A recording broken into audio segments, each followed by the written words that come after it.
Every single stream, I try to do the fade out for the music in like a slick way. And every single time it ends up going like duh, duh, duh, duh, and then it just stops. And every time I think it's going to be the time I finally make it slick. And it never is.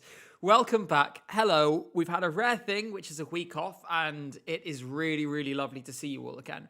Because to be honest, going without this for a week might give me a little bit more energy, but it also feels weird. Firstly, I just want to say, it's light outside. We're streaming and it's light outside.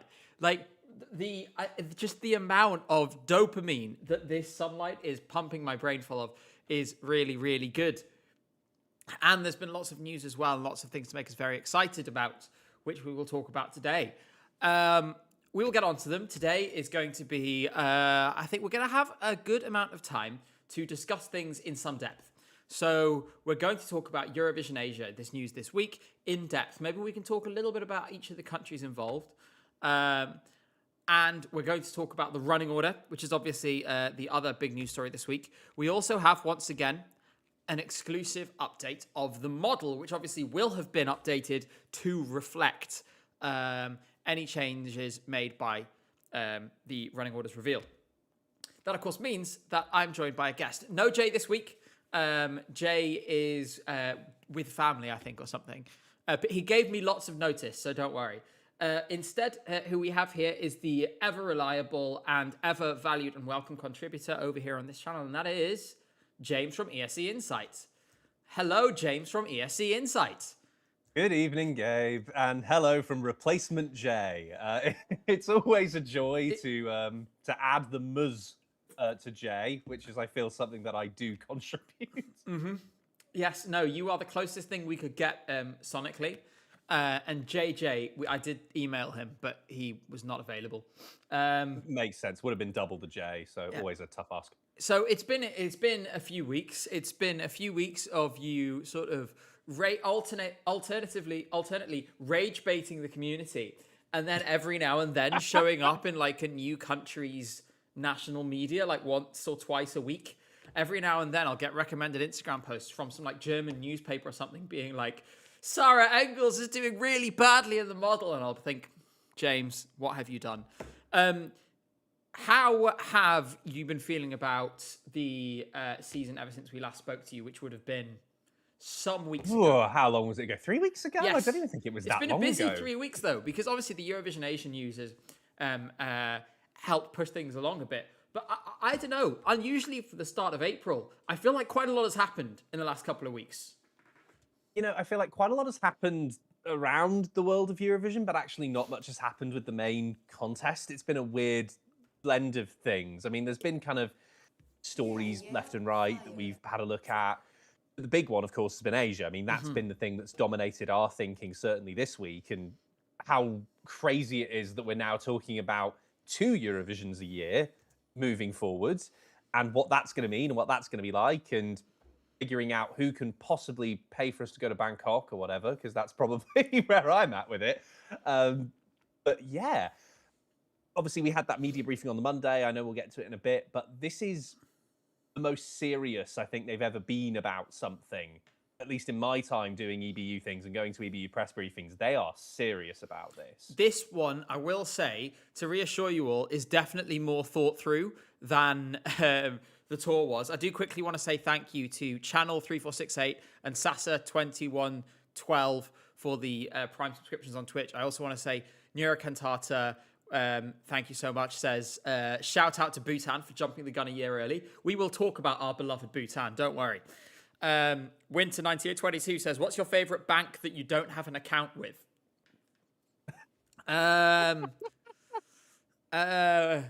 Gosh, I don't know. The Lloyd's adverts when I was a kid used to be quite good. You know, the ones that were the ones that one, yeah. So I'm gonna say Lloyd's. Yeah. Anders Hansen says, I hope Norway finally doesn't qualify this year. Not a single song in MGP in Norwegian based solely from writing camps is not sustainable. We need to learn. We can talk about that because that is obviously in the group of countries that I think is kind of, I have it in, others don't. And Drew says, shout out to James for absolutely sweater mogging Gabe. R.I.P. homie. It is a very nice sweater. Yes, I've worn this in a couple of things. I interviewed Felicia in this sweater and got nice compliments on the sweater. So at that point, if it's a Felicia Eriksson approved sweater, I do feel like you have to wear it at various things. You need to get a matching face mask now to go with it. Yes, yeah, like a floral face mask. I'm sure they'll do one of those. I'll have to have a look. So let's start with the Asia news. I have to be honest, I have been bouncing off the walls about this Oh, announcement. you have? You haven't stopped a week. And I have to say, right, after a few years, and I'm sure Eurovision Asia will come with political challenges of its own, and there will be things that come up and things we have to talk about, like there would with any international competition of this kind. The pure, raw, like, joy and excitement that I felt when they played us the South Korea trailer in the press briefing is the most pure excitement I've had for anything Eurovision related since 2023. It was a proper, like, holy shit kind of moment. I think that was a moment in the briefing where I recognized how serious this was. Because, our build up to Eurovision Asia has been, I mean, I know you did it in the video yesterday, it's been like 15, 20 year build up. For us, it's been maybe a year and a bit of it being talked about and discussed. There was, of course, Bhutan getting so excited they did their national final a year early and all the things that came from that. There were mentions of things going on in the background. I had a conversation with Krista Björkman, who runs Voxovation, and he had mentioned that Asia was definitely in the pipeline then. It's all been building up. And I still sort of thought, what makes this a success? What has lasting power? You need someone like a South Korea. Yep. You need K-pop credibility. Boom, K-pop credibility. They had 4 K-pop acts in a video straight there. And not to say up and coming. They had one of the bands in that video was number 4 on Billboard at the time that they appeared in that video. Like, and not on the Billboard on the Billboard like non-US or Billboard Asia or whatever, on Billboard. Like, yeah, just straight up. Haircut Buller, thank you so much. First ever super chat, and YouTube is ordering me to celebrate, so I am celebrating with you. Thank you very much for your support. I've got the participating countries on screen. I will say, to be honest, James, when the announcement finally came, in and of itself, we weren't that surprised for a few reasons. Firstly, the EBU accidentally published the website 2 days early. Yes. But not in its final form because South Korea wasn't on there at the time. And then they accidentally published their announcements at midnight in Europe. So again, significantly before the actual embargo, which was like at 4:30 in the morning or something. Yeah, it was 4:30 UK time, the embargo. And so to be honest, a lot of midnight. people in the media bubble around this contest can tell you as well. Let's be honest. We've known this has been going to happen for like months. Like it's been sort of like 98% certain. I think I've even said it a few times on stream, like from all the information we had available. And thank you so much, Herr Koppler, for that membership. It was extremely likely this was going to happen. It looked extremely likely it was going to be this year. Now it's actually here, though. I'm buzzing. I'm going to get the map. We need a map. Every stream needs a good map, which isn't the diaspora maps that I usually bring up. Right, Eurovision. Oh, yeah. At least we've moved on from the Ukrainian diaspora map. I feel like people map, are properly educated on that now. Yeah, literally. I was sort of getting at people about that. Right, here we are. Okay. Oh, wow, that's really low quality. Can I do that? Okay, right, You're just going to have to deal with a really shitty quality map. There we go. There's our map of participants. We have a good amount of time to talk about each one, and I also have a good amount of time to discuss a few things we hope for from certain other countries. I think we should start with this competition's already clear winner in terms of miscongeniality, which is the proud nation of the Thunder Dragon, that is Bhutan. Yes. And let me just tell you, in Bhutan, they refer to their own country as Drukyul, which means land of the Thunder Dragon, which is the hardest thing I've ever heard in my life. See, I remember you would talk about San Marino, and whenever we do a thing about San Marino on the old Eurovar show, we would keep on calling it the most serene republic, and we always made that a thing. That is nothing on land of the fucking Thunder Dragon. It's incredible, isn't it? It's incredible. That's tough as hell. And I have to say, it's a fascinating place. It costs an extraordinary amount to get to, and every day you spend there, there's a visitor tax of $100 a day. Sorry? Yeah, $100 a day. What in the Monaco is this? It's a sustainable development thing. They don't want over tourism, but they're like a sort of secluded kingdom in the mountains that's extremely difficult to get to. So I feel like all the other factors kind of did that for them. So it costs $100 a day, which means if I go there for Druk Dra, which obviously which we should talk about, that will be a very expensive trip. It's your way of going to chat, everyone. Hello. But I will say now, I do want to go to at least one national final. I mentioned this in my Eurovision Asia video yesterday. I do want to go to at least one national selection in Asia. Bhutan would be very high on my list because I think that's the kind of place where if you can give people a glimpse of that, it's not something you're going to get almost anywhere else, right? So I would love to go to Bhutan. There is a clear fan favorite, we should say, hilariously already, which is the one and only Sangay Larden, who has confirmed she is going to participate still in the final. That said, she wasn't doing that well in the public vote in the previous shows of Druk Dra. I think there's a Wikipedia page about it. Maybe I can find it and we can get the results up. Yes, maybe you can catch me up on the state Are you not of the familiar Bhutanese with national final. You're not familiar with the Druk Dra law? Is that what you're saying? I'm not familiar with the voting results. Okay. Like, number by number. I'm not fully model level stats on Druk Dra. So Bhutan has gotten a bit of a head start. Here is Druk Dra has a thank you very much, 0%. Ingvild, and thank you very much, Koppler, who asks, why don't I talk about Junior Eurovision? It's kids. They should just have fun. That's all that matters in that competition. Yep, agree with that. I very much appreciate your support. And Ingvild for the membership. Saying, became a member to help you pay. Thank you, we're getting there. So, everyone, a thought for Karma, Drubchu, and Nyendra, who got 0 votes. There was an online vote, and they didn't even vote for themselves.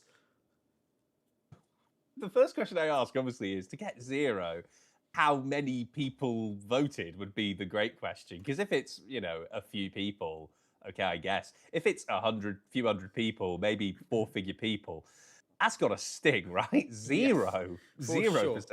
But at the same time, poor Sangay Larden only got 1.28%. And Nyendra, despite getting 0 in episodes 1 and 2, then qualified for the next round. And how was that decided? I do not know. Oh, 90%. I look forward there to we go. this era of 90% jury. Oh yes, that's brazen. Even by that's like. Do you remember that's a the multi-Eurovision Song Contest? Do you remember the Laura Bretan Wee Blogs Romania jury controversy? Yeah.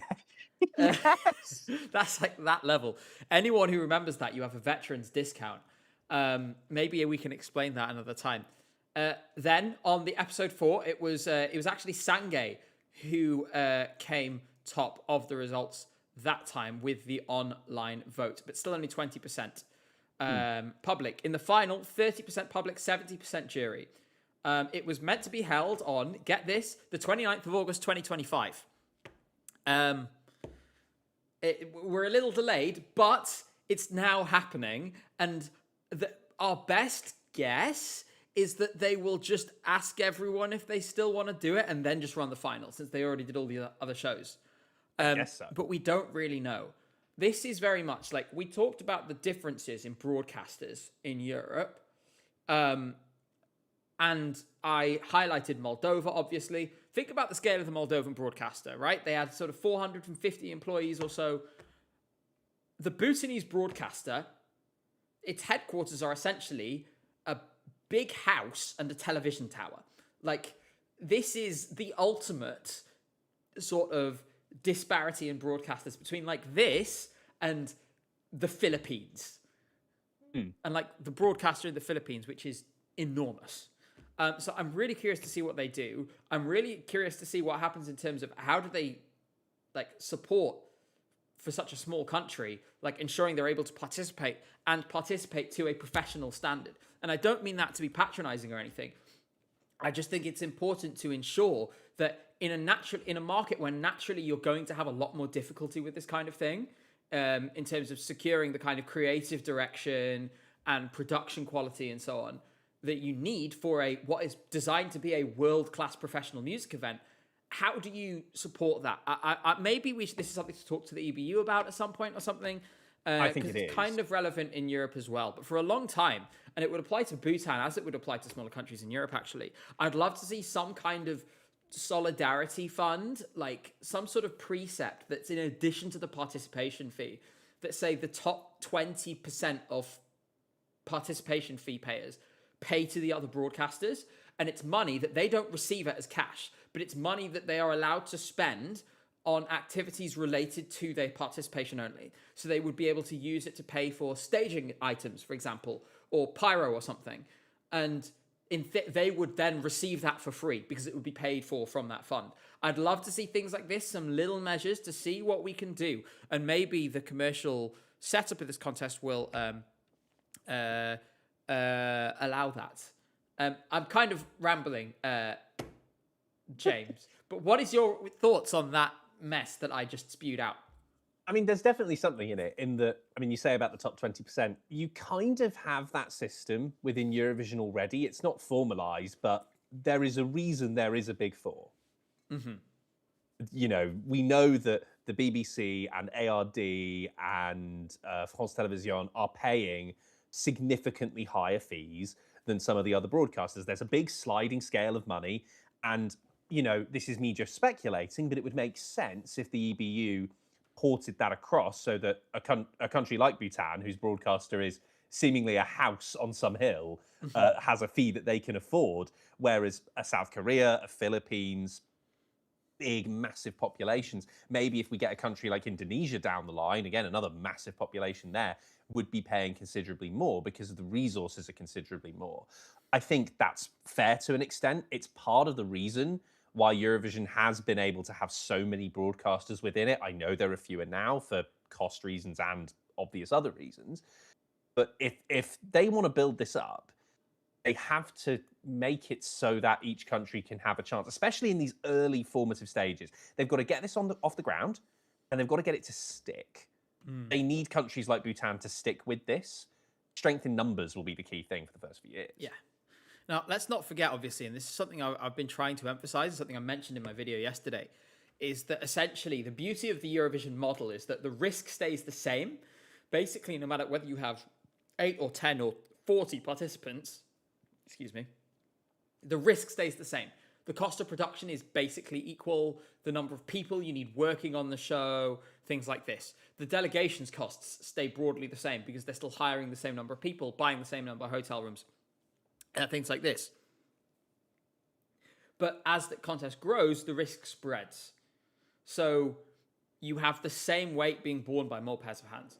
And the other thing for countries like Bhutan is that it's going to be more viable for them to keep doing this if the contest grows. And we'll talk, once we've had a little look through our countries that we have in, I think we should also basically get the map of Asia out and point at some countries and say, well, who's can join under what conditions? What would we like to see from them? On South Korea for a minute, I think there is to go very much to the other end. We should maybe have a discussion about a couple of things. Number one, about K-pop fan culture. As Danda mentions, that's something that will influence sort of how the voting is conducted in terms of the public, you know. Oh, massively. And how do you encourage fans to engage in a way that is fair? So you want to give people that opportunity, but also make sure that you don't get in a position where no one else can win. And secondly, what kind of thing can we expect to see from South Korea? Because I'm going to say right now that it's very clear that this is not going to appeal to the biggest K-pop groups on earth. Kyle Alessandro Hive, thank you very much, says, South Korea, I'm sorry, 0 points would be very funny. It would be. I don't think it's going to happen. That will not happen, surely. But my kind of best case scenario for this would be that you get sort of some of the K-pop idols and idol groups that have had some success within the Korean market, for this to be used as a platform to kind of catapult them out into the wider region. Because if you're a global star already, as the biggest K-pop groups are, you don't have a need for this competition. There's no commercial sense in it, right? In the same way, you're not going to get Adele doing Eurovision, because what does she gain? Same if you're Blackpink or whatever, right? Same logic.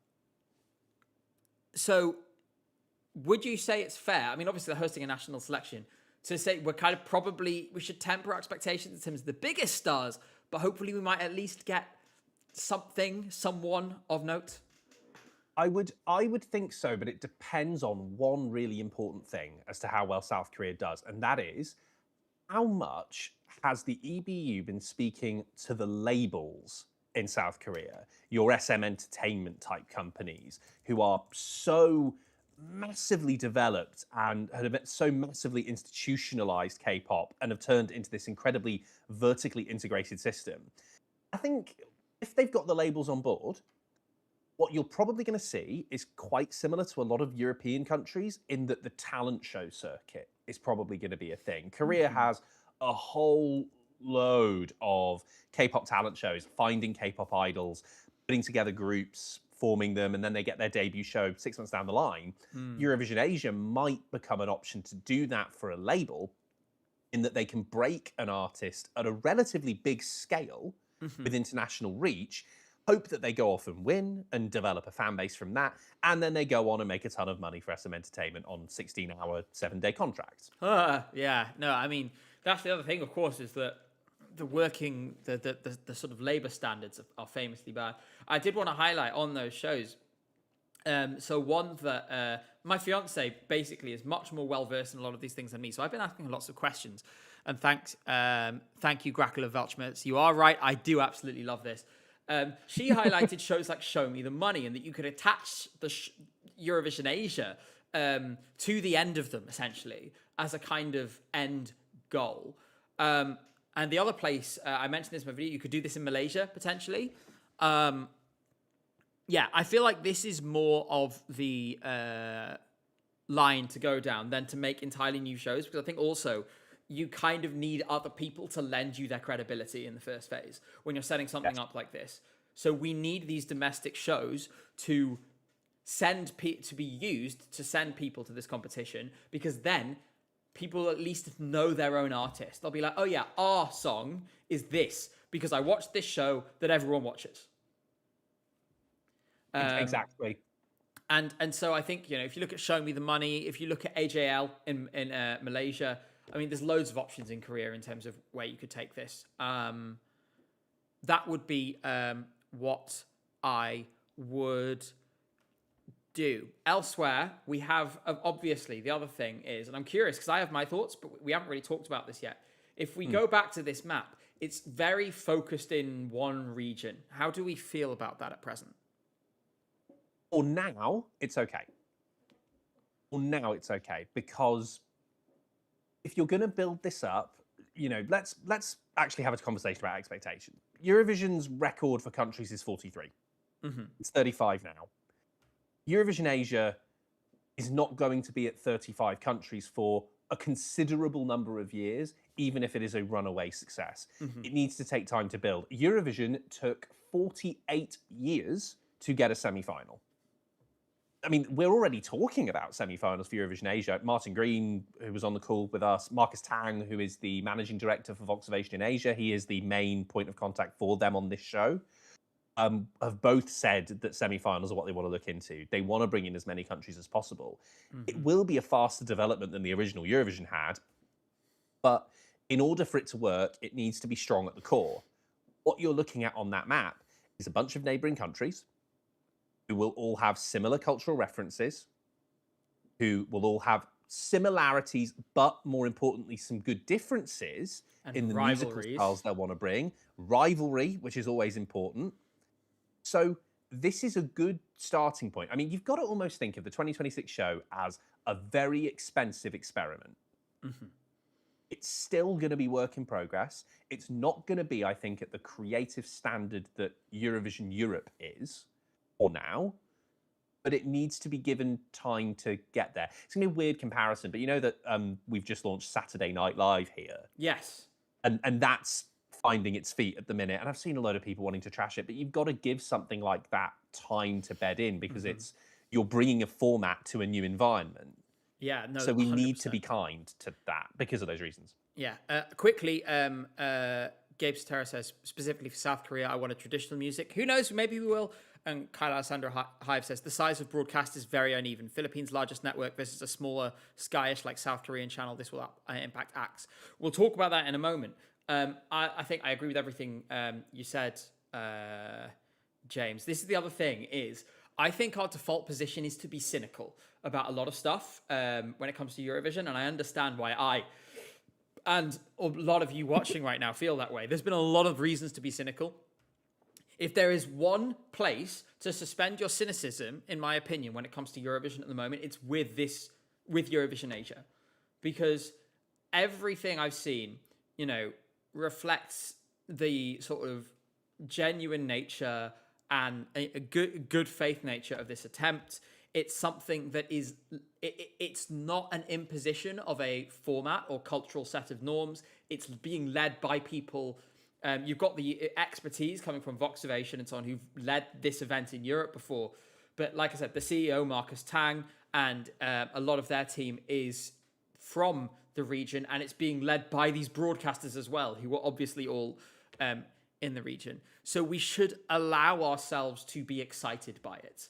And I want to make a point of difference, Gabe, as well, for people in the chat who might not know. And this is maybe a point to you if you still feel a bit cynical towards the EBU and you're doubtful about the way the EBU run things. The EBU is not running Eurovision Asia in the same way that they run Eurovision Europe. Voxovation and S2O or S20 Entertainment are the producers of this show. The EBU is there. They're overseeing, they're providing insight and expertise from managing Eurovision for 70 years to help them set this show up. They have the license to the format and they are going to use it how they want to. There's going to be a lot of differences, I think, in this show, in the way it's implemented compared to normal Eurovision. I mean, the big one, and I know we can get into a much deeper talk about this, Gabe, is the fact that this is a very commercially driven format, which is let's go there now. Difference. This is a great time to talk there. about it. Obviously, this is many of these broadcasters are not public broadcasters. They're private. They've made no secret. Voxovation have made no secret of the fact that this is an event run for profit, and that will presumably be the case for the broadcasters as well. They want an event that's value for money and that will make a return for them because they're private companies. I'll say my piece in a minute. Again, I did say it in my video yesterday. How do you feel about this, James? And quickly, I just want to say, Bookboo, thank you for becoming a member. Again, I really appreciate that. James, go ahead. Yeah. It's a cultural difference, right? I mean, we are used to, in Europe, the public service broadcasting model. That is baked in. I mean, pretty much the first broadcaster in Europe was the BBC. You have the foundations of that coming from kind of the old Reithian philosophy of informing and entertaining, and kind of public service came from that. And when Europeans were setting up their stations, they looked to the BBC as an example. An example drove upon example. The public service model just happened, and it was organic. In Asia, that model did not take off in the same way. It was developed in a much more commercial fashion because Asian television was developed at a similar time to when countries in the West were moving towards commercial broadcasting. America, when it was kicking off in the 1930s with NBC and CBS and ABC, which was a spin-off of one of them, and I can't remember which, were all founded on a commercial model. So, Europe is really the outlier on this, to be honest. Compared to the rest of the world, commercial broadcasting is the primary driver. And, if you like the public service model as much as I do, then great, you're in the right place. Asia is creating a contest that suits its region. And that's exactly what it should do. One of the refreshing things is in the media briefing, Ewan Spence, who's my editor at ESC Insight, asked them, are you making this for a profit? And Marcus from Voxovation said, yes, and we hope to make a big one. They didn't beat around but they're not sorry about it. I think this is the thing I think as well, there's maybe a cultural difference here because you could tell that, because Martin Green answered that question as well in a very flowery and quite apologetic manner, I say with respect. The European way. Yeah, and you could almost tell that Marcus was a little confused as to why he was beating around the bush, which was interesting to me. So I think there is a cultural element here, difference. But there will be repercussions to it being commercial. I mean, one of the things is expect more advertising, whether that's in the show. I think that'll be reasonable compared to what you would get on a standard Asian television show. Against potentially more advertising in and around the event. You know, Gabe, we went to Melfest last month. You see all of the sponsorship deals that are involved in that, all of the brand activations. Sanremo had a ton of brand activations when I was there. That's a core part of European national finals already.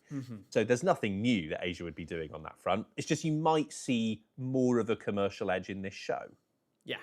What I will say is, and I mentioned this yesterday, as long as it doesn't become really disruptive, like take the Maltese national selection. Like, I don't need like 10-minute long ad breaks where I have to listen to the same Maltese insurance lady, no, Maltese tax lady, sorry, 15 times over. And also in Malta, you used to get, I can't remember what they still do now, but you know, you get the picture-in-picture ads as well. Yeah. Like McCain Chips had a hell of a deal with them one year, and they were on about 50 times during MESC. Yes. So don't take the Malta model. Also, in terms of length, doesn't need to be like 7 hours long. Although that said, because it's run by the Swedes on the production side, the Voxovation team is mostly Swedes who famously have a disdain for shows lasting any longer than they need to. I think we'll hopefully dodge most of that problem.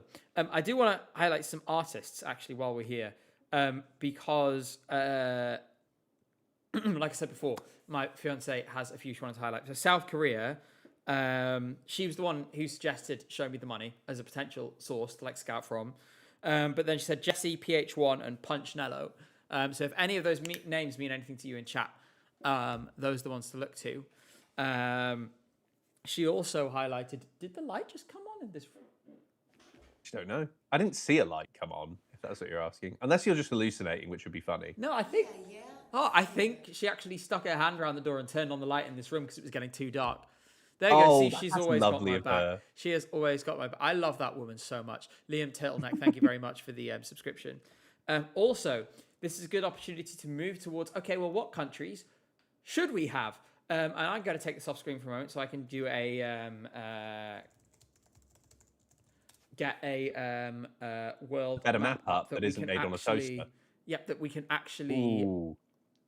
Here we are. So I can then... sort of, if I, okay, this isn't good. Come on. Right, give me a moment. I'm trying to make it wait. Let me just put it on and see how it looks. You know what? That's fine. We can work with this. Okay, let's work with it. So, do some proper cartography. Yeah. Oh, I've highlighted China and now I can't remove it. Right, clear all. Okay. There we go. Is there more over?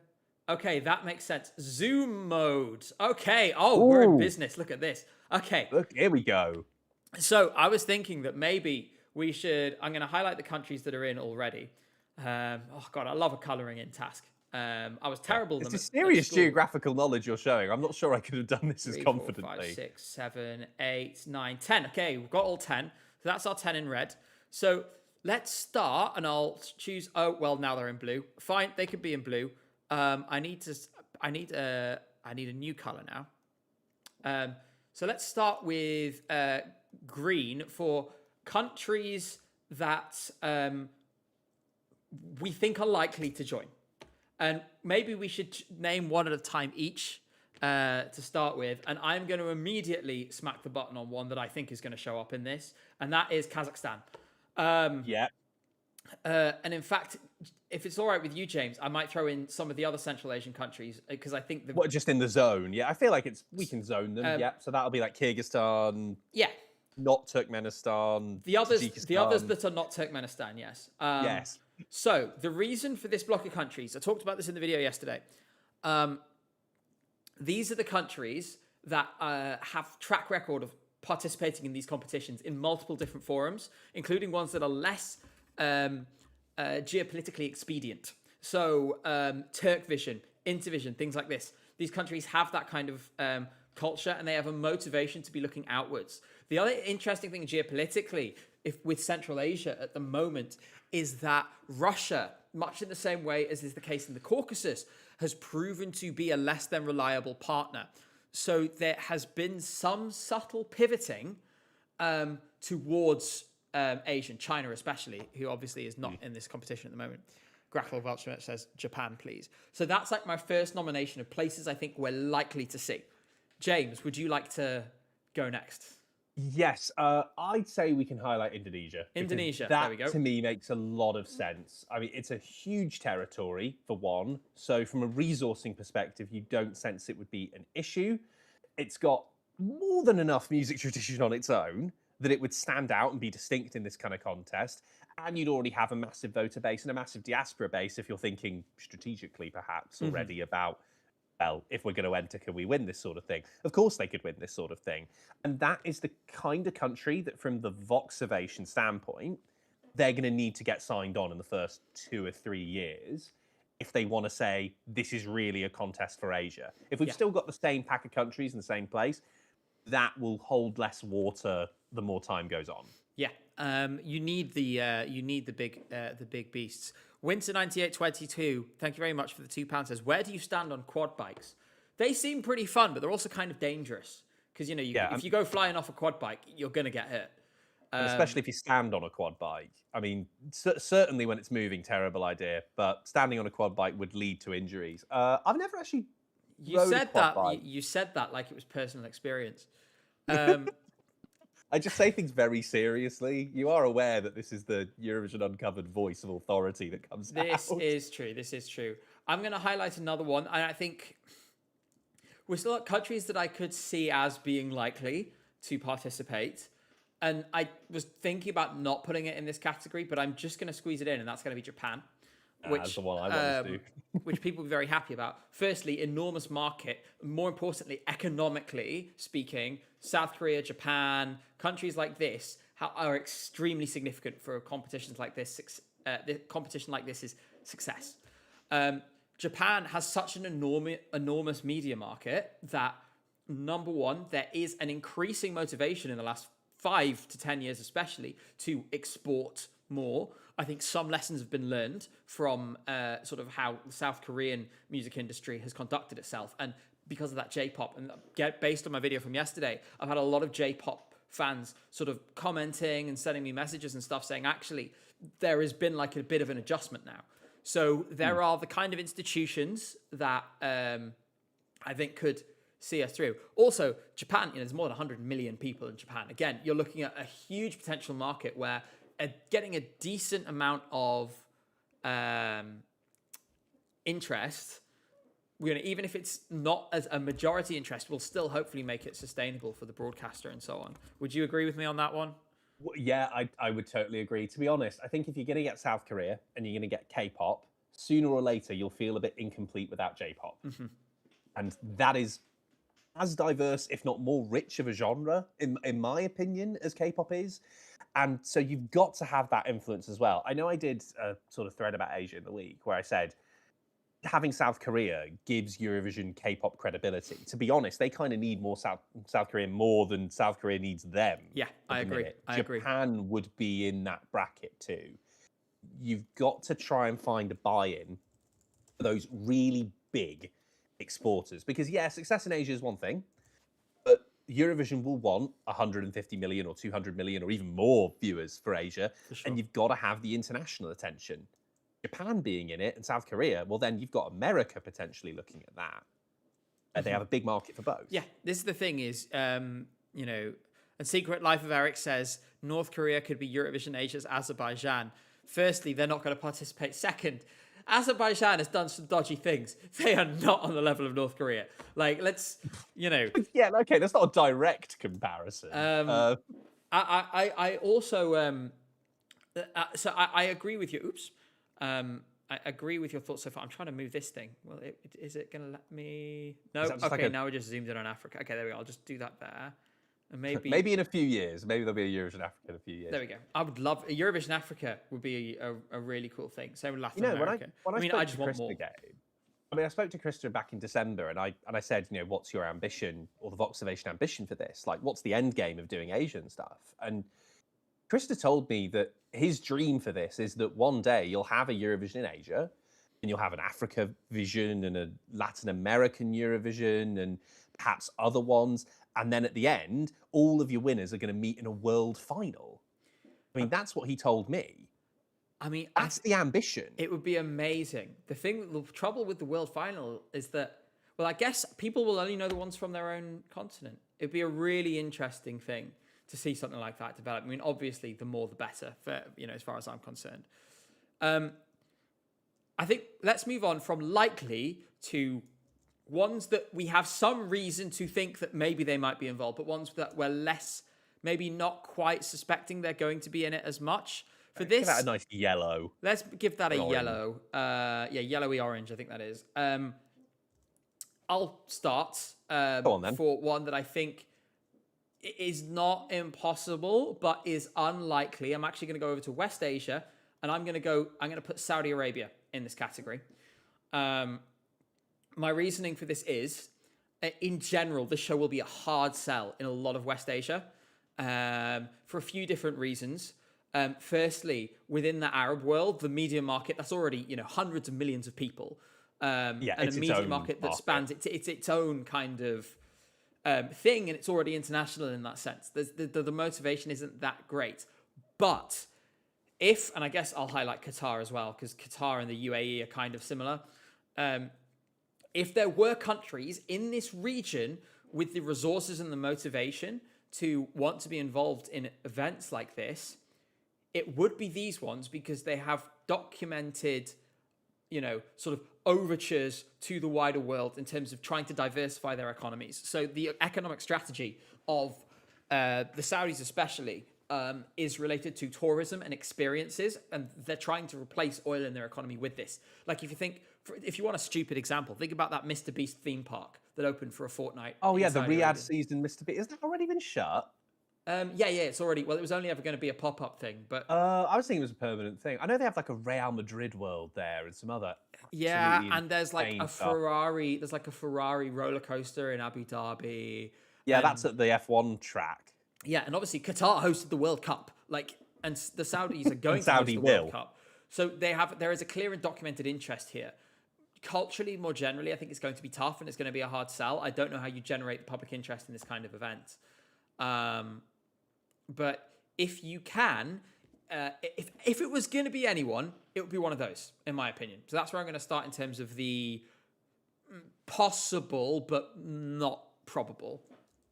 And I want to pick up on that and slightly invert the point, because I think if Eurovision Asia is successful, I actually think it's quite likely you'll see a Saudi Arabia or a Qatar or a UAE go for it. I mean, I know you said, would it be a hard sell in the domestic market? Yes. Does anyone in Saudi Arabia care about Live Golf? Or the Riyadh season boxing matches? Saudi are looking very outward. The goal of Saudi hosting international events or being involved in big international events is to have an impact in other countries. I mean, you support a football club that are owned by the Public Investment Fund. Yeah. Well, there we go. Can I just let me be clear? I was there before the Saudis were. I am aware of that. But no, someone asked, by the way, I thought we talked about the running orders. Yes, that's going to be our main thing that we will come on to. But this is huge news that happened this week. Of course, we're going to talk about this too. And I can only put so much in the title. And if you look in the description, actually, I did mention Eurovision Asia in the description. I haven't missold anything. Secret Life of Eric says Turkmenistan 2028. Also probably not happening. That said, I am going to put them in my possible but unlikely category, because they were in a certain meme. So they've participated in international singing competitions before, which I didn't realize until after I filmed my video. They were in Turkvision once, I think. Were they in Intervision? I'm not sure. I'd have to look that up. I mean, the thing I know about Turkmenistan's music industry is the famous Fuego rip-off video that always does the rounds. Yeah, it's quite something. For those of you who haven't seen it, there's a Turkmen version of Fuego where they've just stolen the karaoke version. It's just some other vocalists singing on top of it. Amelia says it's also for propaganda purposes. Well, yeah, I mean, lots of countries, are going to be doing that kind of thing. Let's move on. What would be your possible but unlikely? Why don't you have a look at the land of the kangaroos for me? Australia. Yeah, let's talk about Australia, actually, because now there's a Eurovision Asia. The argument around Australia being in Europe does slightly twist. I mean, the interesting thing, obviously, is when the first proposals of this were going around, Australia was bang involved at that time. Mm-hmm. Now Eurovision Asia's come back around. SBS, I don't know whether they were asked or approached or whatever, but SBS clearly turned a nose up at it and have said they're not interested in doing Asia, but they're perfectly interested in continuing in Europe, which if you've got countries like, I mean, you've got Indonesian Green, say they join, say you've got even like the oceanic countries like Papua New Guinea, Vanuatu, if they all start joining, that becomes a more complex argument suddenly.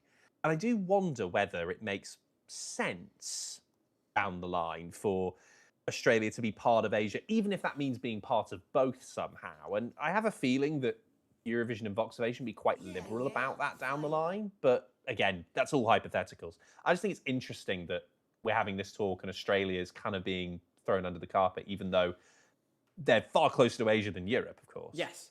Keyhog, Kieran, thank you so much for the subscription. I'm going to take a quick step back to likely, actually, briefly, if that's okay with you. Because there's one I wanted to add, actually, to that, and that was India. Again, enormous market, sort of in an interesting position where Indian artists and creative industries have zero need to market to outside of India and its diasporas. Diasporas, plural, because obviously India is a wildly diverse place of, many, many different, and Grekla Velchbert, thank you for the super chat, said the same thing at the same time, of many different languages and cultures and so on. But I mean, we can look at the power of things like Bollywood, these cultural institutions that exist. Bollywood has had cultural successes globally, that are comparable to the greatest successes of K-pop sometimes. Massively so. And given, again, like they have neighbors in, Nepal is in, Bangladesh is in. These are two countries with quite close ties to India in many cases. Bhutan is in. And did you know that a good proportion of the Bhutan state budget is paid by the Indian Ministry for Foreign Affairs? As a subsidy. Yeah, so I think there are reasons to think that maybe we could see India in this competition. And obviously that would be really interesting. As it's pointed out in chat by Stephen, Bhutan at one point said it was going to be in Mumbai.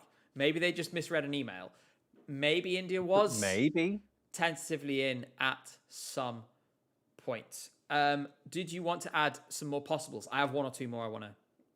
I'd like to quickly say two things about India joining, which are slightly on the maybe counterpoints. One being, I would be incredibly impressed if the nation of India were able to agree on one entry that represented that whole country, where you've got such a strong state identity, province identity, regional identity that runs through India. And the differences are as far as language in that country. The fact is, and this kind of brings on to the second point, you could just have an India vision, really. India would be a country that would more than justify just having its own format. And if they wanted to go and make that themselves, they could.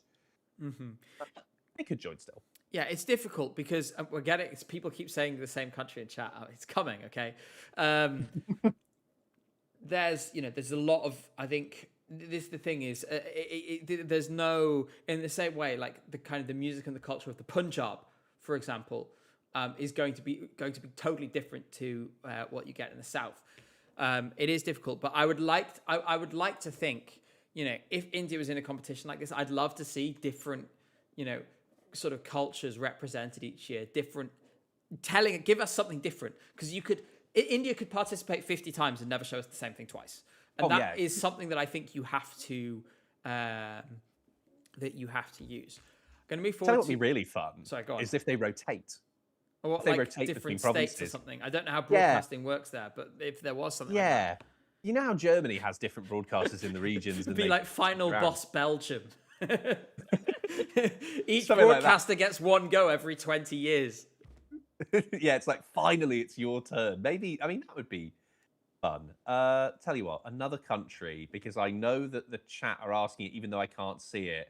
Should we talk about Mongolia finally? Yes, I was going to say Mongolia next.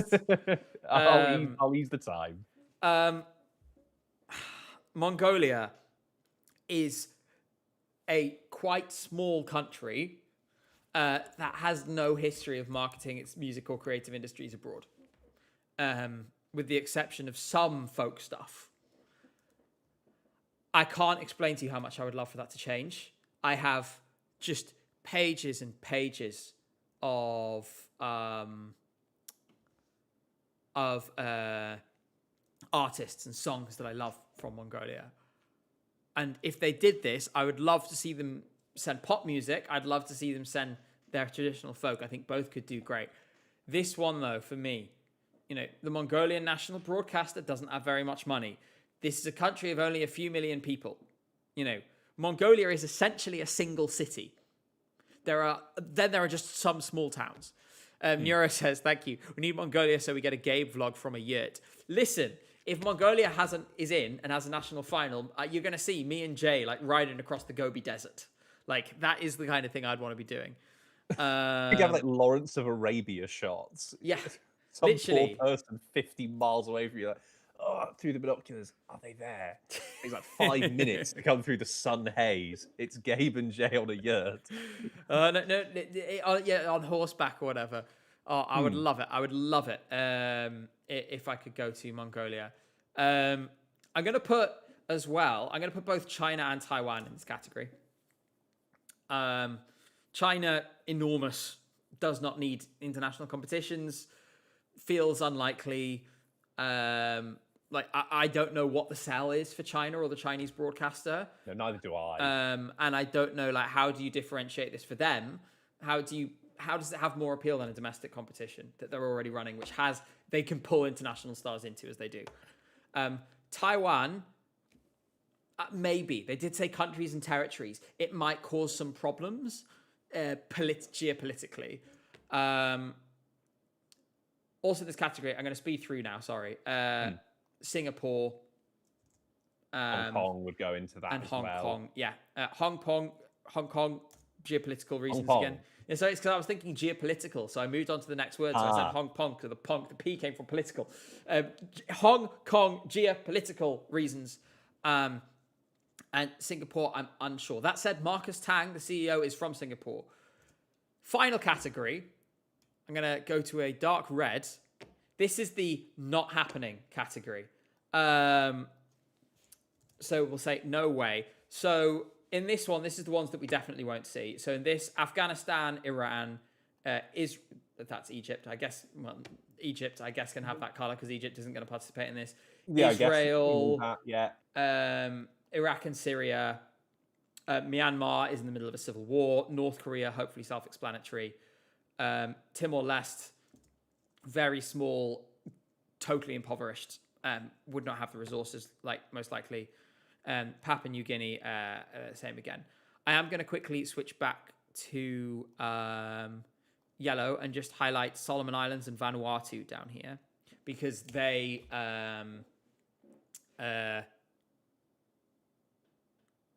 have expressed interest before. The one I've left Pakistan blank here, and you know what? I really don't know. There's any which I have no inkling whatsoever. I'm like, well, I can't highlight it. Yeah, and obviously geopolitics again is the first and foremost of that, and I think a lot of whether Pakistan would ever be interested is dependent on India's interest and what happens with those two. Yeah. So maybe we should go. There we go. Possible but unlikely for now. There we are. So that's a very nice, colourful map, isn't it?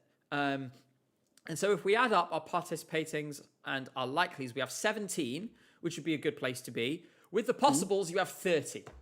So there's a contest 30 there. 30 countries is a contest. I mean, you could have that's 2 15-song semi-finals, 10 qualifiers from each, 20-song final. I mean, not assuming there's going to be a big category, but maybe there will be. Maybe one day you'll have South Korea and Japan and India having automatic qualification spots to the final because they're paying more money and it looks like that, or it doesn't. I just think it's so exciting that we can see the formation of a new Eurovision hypothetically. Yeah, and you we could start be there to for the see it start come of it. together. It's an amazing thing. People are asking about Sri Lanka. Sri Lanka is another one I'm really not sure about, to be honest. I know so little about Sri Lanka, right? That I couldn't say. I mean, they're internationally outward is the one thing that I do know. There's been a lot of political turmoil there in the last few years, but I'm not sure how that is now. And obviously, you could say the same about Nepal, and Nepal is here. I guess on the basis that it's not impossible, everyone else is basically a possible but unlikely. I'm going to say no way for Yemen and Oman and Palestine on the basis of it's either instability, war, or lack of interest. I don't see what the sell is for Oman at all. And also Russia. Yeah, well, Russia have their own contest, which I'm sure they're very happy with. So Sure. they can keep that. Yeah, they can keep that and not bother the rest of us with it.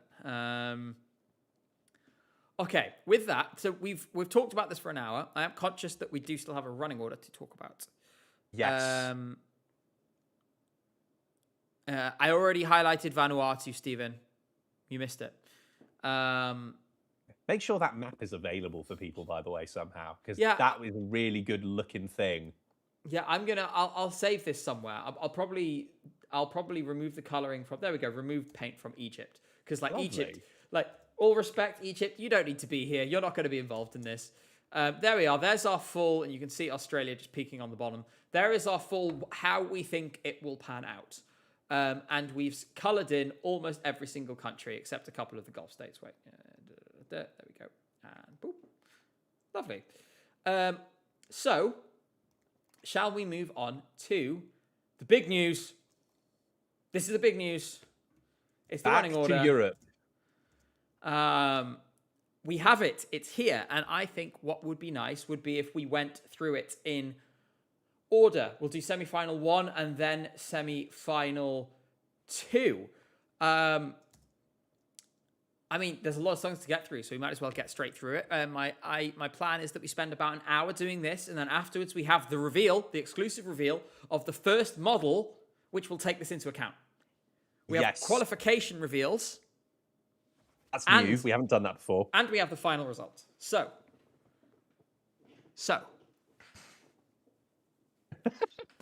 Let's start Those from are the start. ESG game jazz hands. Yeah, They from are the start. Indeed. Least surprising thing ever, Moldova opens and has the vibe slot, as I've christened it. Satoshi with Viva Moldova. I think there are some countries that could just not bother thinking about the draw, for whom it does not matter at all. Several of them are in the first half of this semi. This one more than most. What a perfect opener, in my opinion. High energy, gets people going. It's a banger. It's fun. It's joyful. I think it's the kind of thing that you want to have in the first half of the first semi so that you can throw it out first. And first is a pretty advantageous spot, if I'm not mistaken, as well, in the semis. First is pretty neutral in the semis, to be honest, because it does open and that helps, but then the recency bias thing comes in. I apologize in advance, anyone who doesn't know stats. I'm going to go deep on stats for the next hour. You're going to love it if you love stats. So there's a quote I remember about opening slots from Twan van der Nevenhausen when he was the head of contest, when he was setting the running order in the past. And he always said that the first song in the semi-final or the final should represent where Eurovision is today. Interesting. That's perfect. It's more eastwards than last year. We have a country that's come back. We have a young song, like a really young song that feels like a fresh shot of energy. It's not typically Eurovision. It's more radio than Eurovision. It will be fun on stage. It will go off in the arena. It went off in Moldova. I don't see how it's going to do any differently here. Yeah, this is going to do very sneakily well. Very sneakily well. And the numbers in the televote will climb higher and higher through the week, up until the point where we start talking about it starting potentially with a 2 in front of it. Yeah, I 100% agree. Jamie G, by the way, says, you forgot New Zealand in Asia Eurovision. Not going to happen unless Australia does it. That's my answer. I think it's interesting you say that represents, because I think they may have done this in more levels than they expect. This is a song that at its core is about European unity and freedom at a time where that faces enemies everywhere. Exactly. And I actually think it's quite funny that the ultimate representation of that, I'm going to get really political for a minute now, sorry. The ultimate representation of the threat, in my opinion, to European freedom and liberalism comes in 2 forms. The first one is the obvious, which is Russia. The second is the US and Israel at the present time. And so I find it's kind of fitting that in this semi-final, you have the song that aims to articulate what European values should be and what being European and, of course, being proud of where you're from should be. And you have Israel, which articulates something totally different and something that I feel is very antithetical to that and to the contest. So I feel they may have done it. I don't think they meant to do this, but following that fan logic you just laid out, I think it's extremely fitting. Extremely fitting. And, it just shows there's all these different layers and threads, and a lot of them aren't things that people intend to do. But we can articulate them, we can see them, we engage with them. That's the beauty of art and culture and international competition, is that all of these things come together. It's the thing that makes it the most stressful. It's the thing that makes it the most compelling. And need I remind you that the greatest semi-final opener of all time was also about the EU? It was called Euro Neuro, and it was by Rambo Amadeus. Oh, God. So there's track record for this. Well, let me just say this. I have only one rule. Always stay cool like a swimming pool. Veterans discount for those who know. Oh, my gosh. Shall we move on to Sweden's death? Yes. I think it's really funny. I mean, it doesn't really matter that Sweden is in slot 2. They're going to qualify easily anyway. But I think it's really funny that they're there. I wonder if there's an element of we need to dispel this curse theory. Like, it doesn't, and sort of have songs do really well from second position in order to reduce the taboo. But also, I seem to remember that upbeat ballad is kind of like a repeating trend, isn't it, for semi-finals? We're starting to get there. I mean, in the past, it was maybe more upbeat ballad. You had something mid-tempo, and then depending on what you had in your semi-final, you'd either go up if you had these songs to match it, or go down if you had more of those. Now it's much more of usually it's go up, go mid-tempo, go ballad, whereas this semi-final is packed so full of big televote hitters that they just haven't got the opportunity to go mid. So they pretty much just have to go all guns blazing from the start. I mean, Viva Moldova into my system is one of the most nuts openings to a Eurovision show I've ever seen. I have to say, I love it. I think it's just... And the fact that it kind of stays up as well, and we'll come into the ones after it as well. I think, Sweden is one of the ones where coming into this, I was like, there's not going to be much to analyse, because we know what we're getting and we know it's going to the final. So in many ways, this is kind of academic. All she has to do is show up and give a vaguely in tune performance, and she sails through. Yeah, Sweden is slightly hurt statistically by being in the death spot, but not as much as you think. Because, and this is something I'll get onto in the model piece, which goes tomorrow on ESC Insight. The most important thing in the running order is not where you perform, it's who performs before you and who performs after you by a multitude. Okay.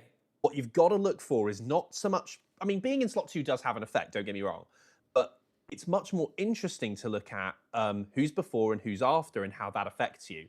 And the next song is a really good example of this, because in my statistical breakdown of the effects of being near really big favourites, Croatia is the single biggest country hurt by the running order. Interesting. So let's go there now. Do you want to elaborate? I'm curious.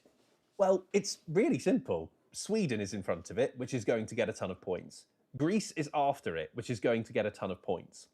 So Croatia runs the risk of being overshadowed at the top by the big Felicia rave, and then before people have a chance to really lodge it, you have the big Achilles rave that then sort of wipes it away. Add to the fact that you're in song number 3, which is second only to song number 2 for not being the spot where you want to be statistically, then that's not ideal. It won't affect Croatia. I think it'll be fine. But it shows you that's where the running order can have a compound effect on you, where you get shoveled in with big, big hitters. Even though you're a relatively solid entry yourself, there's that risk of being overshadowed. People have very thin memories.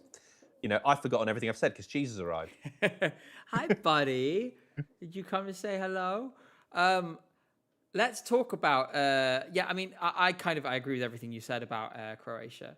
I think as for Greece, it's another one where it didn't really matter, but it shows that this is one of the ones that the producers have gone, we need to make this shine. Okay, everyone's just going to have to look at Cheese's backside for now. Can you move along just a little bit? See, I promise I'm still back here. There we go. That's somewhere I usually talk out of. Likewise, I make a career out of it. Greece, they have given it the most favourable position it could have in this half, in my opinion, with one exception, maybe. I think it is, by having those around it, it is going to, anybody who sort of thinks that Croatia is overwrought and just a bit like, oh, it's so much, they're going to see that, and Feta will just click and work for them beautifully. I think from that position, it could be a televote winner in the semi, actually. It's possible, yeah. And if you're talking about the song before it and the song after it, much more low down the tempo ratings, that gives it an opportunity to stand out more. I mean, that's kind of what Eurovision running orders are meant to do. They're kind of like a sawtooth, right? So you go duh, duh, duh, duh, duh, duh, in an ideal world, so everyone gets a space. Greece has that perfect carved out space in the first half. That's been more than helped by this. Like you say, I think it's probably the second or third best running order slot for anyone in this semi. May I suggest something controversial? Portugal, I think, have been done a lot of favours here.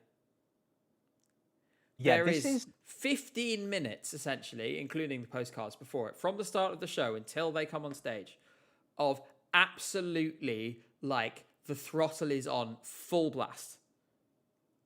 And then it all falls away and you have this. But people who, there's going to be a lot of people who are like, this is so much, like, this is so intense. And then you get this. I feel like whether it's enough for it to qualify is another question. It makes them stand out. It really makes them stand out. I mean, if you're looking at it from cold, hard data, which is, if you're coming after Greece, which is an absolute televote juggernaut, that's not going to help you in the televote. Theoretically, yes. But then there's always the inverse that you can't quite quantify, which is, what does it mean when you've got a little oasis of calm in a desert of beets? Desert beets. That's why, if there is any country that can sneak something in this semi-final, it's Portugal. They are 100% could sneak something. They cannot be ruled out at all. I will say, in my prediction that I made a few weeks ago, I had them 10th. I had them sneaking in. They could end right there. And I actually had them sneaking in over Georgia. Kebi. Bzee could be a borderline, we should say. They're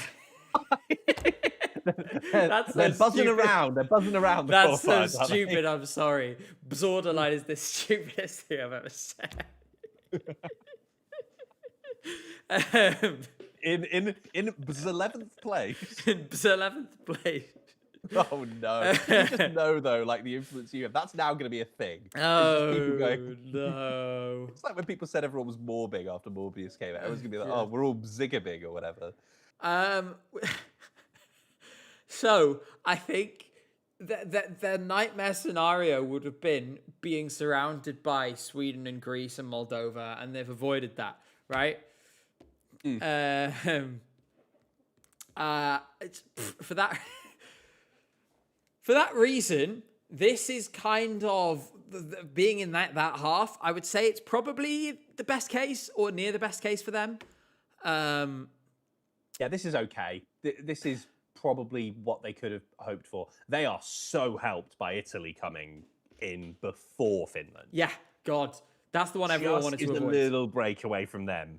I mean, and that's the thing. Maybe we should talk about that now. Obviously, for Finland. The other big rivals that are sort of seen as the, they could win this. In the start of the semi, your Sweden and your Greece being that far away.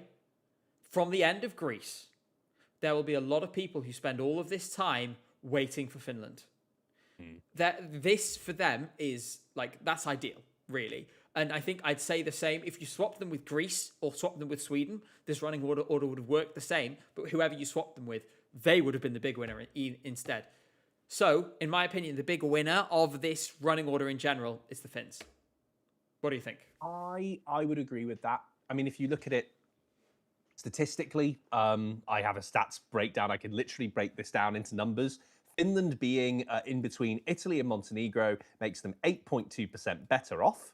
Wow, that much. In voting terms, 8.2%, like on top of what you would have expected them to get. And then being 7th is usually about like pretty much has a negligible effect on your vote. Seventh is about like middle of the road, doesn't really make a difference. So Finland are about 8% better off in the semi-final than they were on Wednesday. That's how you can measure that. Well, so if they weren't 100% before, it's They're 108% now yeah. to qualify. People are saying all kinds of things. This Bzz stuff has really gotten out of hand. Bzinda Bzampanius and And Zeta Zarkanen. Zarkanen with Lazik in Haiti. And Bzenson Bzoon. Dear oh dear. Euro Dive Tiger, thank you for the $2. Says Georgia after a slow song and below an ad is ideal. Before an ad. Yeah, there's something to that. After Finland, why would they do this to Montenegro? I still think there's reasons to be optimistic, but that sucks. I'm sorry, as a slot for them, being straight after Finland really sucks. The one saving grace is they'll sound better than the song that comes after. True. You've not set a high bar, but that is true. That's the saving grace. Also, I mean, we kind of know what Finland's stage setup is going to be. If that takes a lot of setup and a lot of pack down, you could have an ad break in there, and that will help. Just break things off. Everyone can have a breather after Finland and go, oh, that was great. And then by the end of the ads, they'll be fresh and ready for Montenegro. I don't think this is going to be the be-all and end-all for Montenegro qualifying, whether it was 8th or whether it was 10th or 11th. It's going to be close no matter what. I think they're just about there, but they are going to need Serbia and Croatia to come in a big way for them, a really big way, 12s. Yep. And then you're looking at who else is going to go and give you the points. I mean, like I said, Finland were 8%, 8.2% up. Montenegro are about 7% worse off. Wow, okay. With this. But I still think that's okay. Bearing in mind, it's 7% on top of what you'd have expected them to get as a proportion of the semi-finals. So if you expected the country to be like 2%, well, then you're now on 2.0 or 2.14%. Like, it's not massive, but it's something. And when you're talking about qualifiers, that's where it can matter. After Montenegro, we come on to what I have to say is one of the worst runs. I mean, you start with Estonia, which I don't know if I've just like taken leave of my senses in the last week. I don't know. I feel like it could like scrape through somehow. Because every now and then, no, it's not growing on me, but I keep hearing people saying, "Oh, I played all the songs to my mum, and Estonia was one of her favorites." There is a crowd it will do well with. Based on rehearsal videos, says Europunzel, Vanilla Ninja will have 2 separate platforms, one for the band, second for the girls. It could mean a break before or after. Maybe, I'm not sure.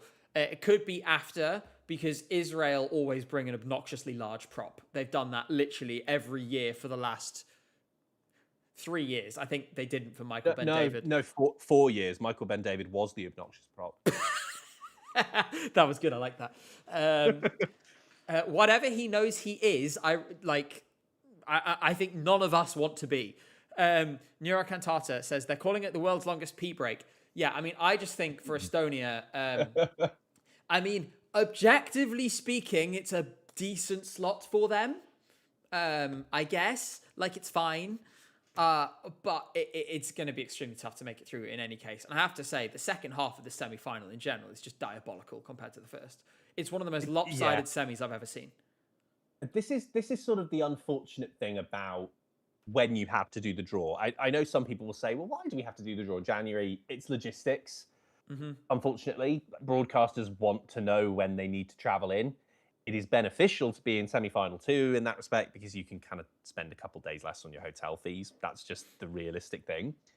So we probably will never get a draw in March. Although I wish sometimes we did, to avoid the possibility of something like this happening where the first half is absolutely stacked, but the second half feels really short by comparison. I mean, realistically, the only song in remote contention in this second half is only in contention for other reasons. I mean, let's be honest, right? There is no reason, maybe this is a hot take, there is no reason to make everyone draw halves for semis. I would abolish it. Would you just go straight to I would producer's choice? draw semis and just let the producers decide. And to be honest, I'd probably do the same with the final, because at the moment we basically already have that. It's just we have this facade, and it doesn't really mean anything. We don't gain anything by knowing who's in the first half and who's in the second half. From a media point of view, I've got to be honest, I don't give a shit about the running order until I have the actual running order. Like, just let the producers decide, because they're basically doing it anyway, and I'd rather that we just dropped the. But the reason that they never went that way at the start, because obviously they brought this in 2013 after allegations that the random running orders, because if you were around pre-Baku and before, you used to have random running orders for semi-final and final, which led to crazy things as Rambo Amadeus opening a semi-final and 2012 opening with Love Will Set You Free by Engelbert Humperdinck. That absolute banger coming in. That ended that forever. Do you remember him trying to hit that high note? It was like, if you... And it's like, you didn't quite get there, Engelbert, did you? Yeah, no, he was just trying to squeeze it out, wasn't he? But not quite successful. In fairness, he did get high later because he was on that plane real fast. Yeah, well, quite. But, so when they brought in the running order draws to mitigate that, the reason they did it was because they didn't want any accusations of bias coming from the producers. And that is still something you hear murmurs of. I mean, there's always going to be people who think that their country gets less well treated. I mean, you had Albania's run of constantly getting bad running orders, although that always felt coincidental. That's why that's there. It's to prevent that accusation being able to be leveled at them. But, yeah, we have producer's choice half the final now, so maybe it's time.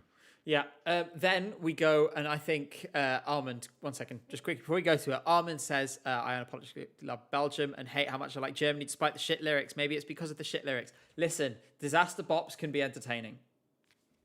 There's a market for fire and liar. Yeah, indeed. And now we get what I have to say Cyprus. Feels like, well, quite one of the funniest practical jokes, in my opinion, that has been played in a Eurovision running order, putting Israel and Germany next to each other. I'm sorry, like, after the Germans, given the sort of quite astonishing few years that the Germans have had in terms of going, no, we don't see anything, we really don't see anything, and then finally issuing a statement about something and being like, whoa, steady on, hold on, guys.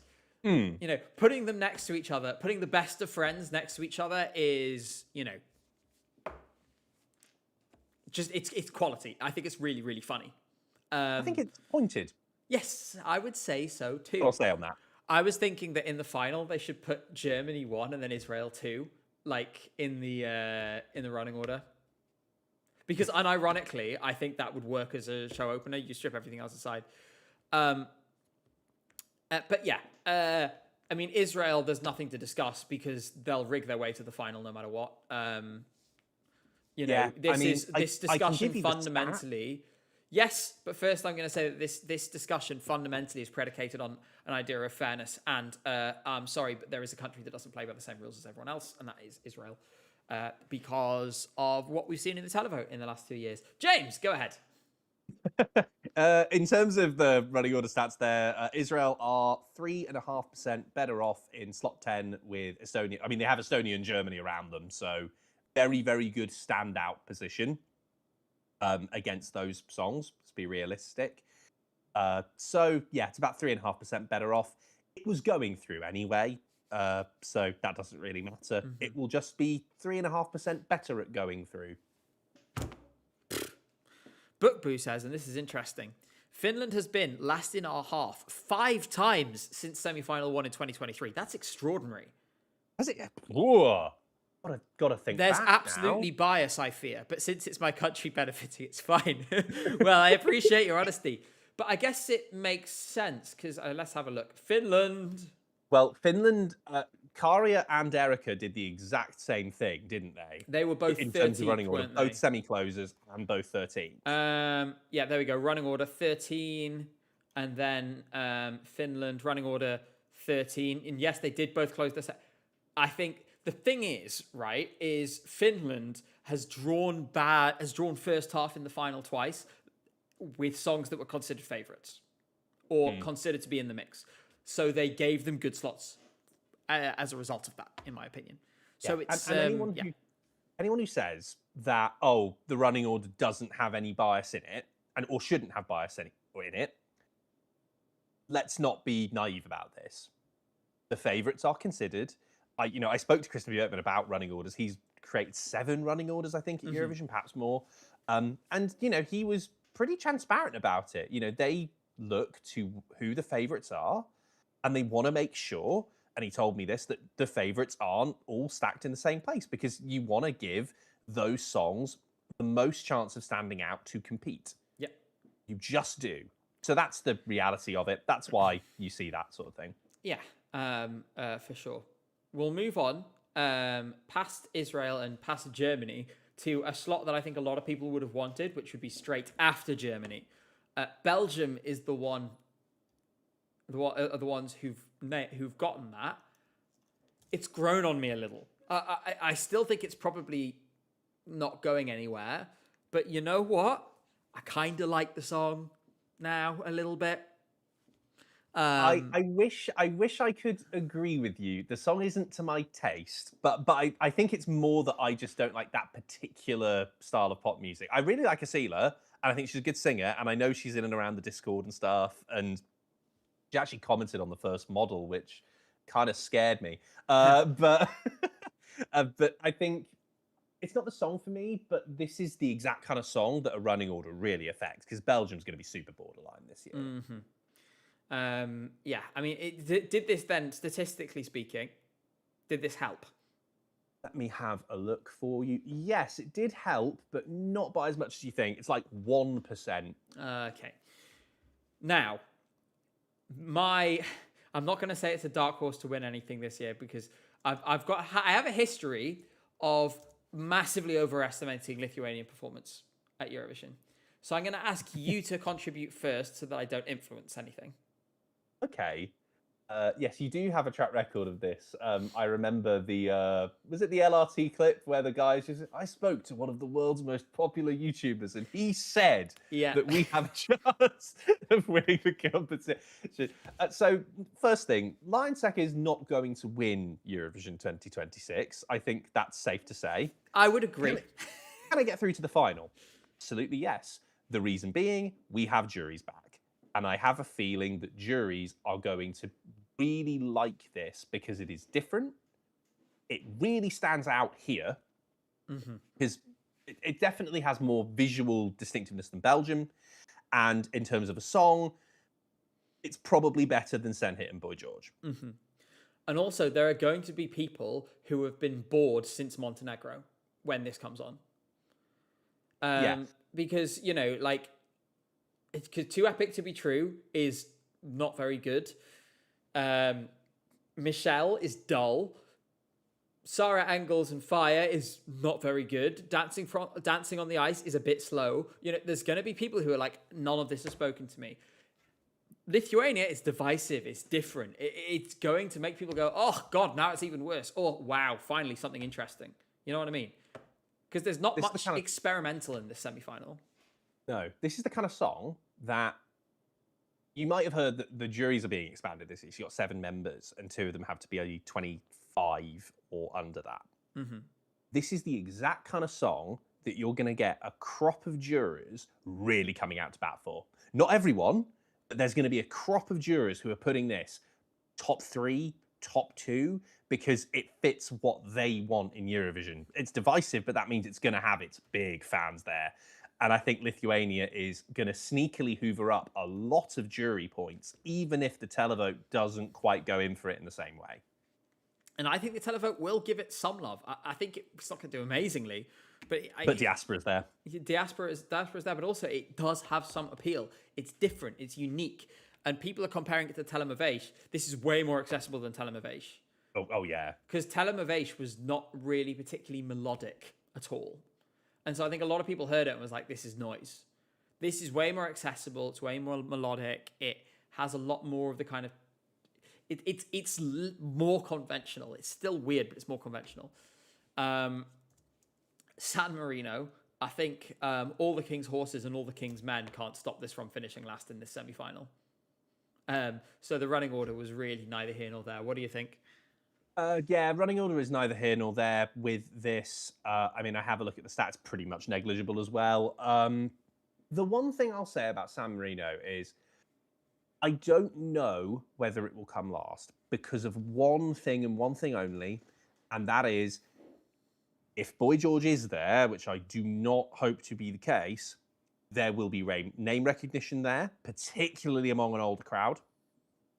And there will be a curiosity factor to it. I mean, neither of those things are really rooted in the song, and I don't think it's going to help them qualify. I don't see a path really for this. But I wouldn't say that it's going to fall flat on its face. There's going to be a pool of people who will get the curiosity factor for it, and that might give it something.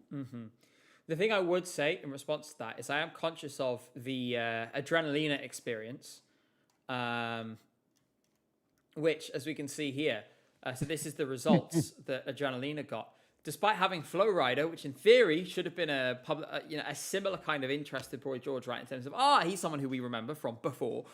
The public did not care. The public weren't interested.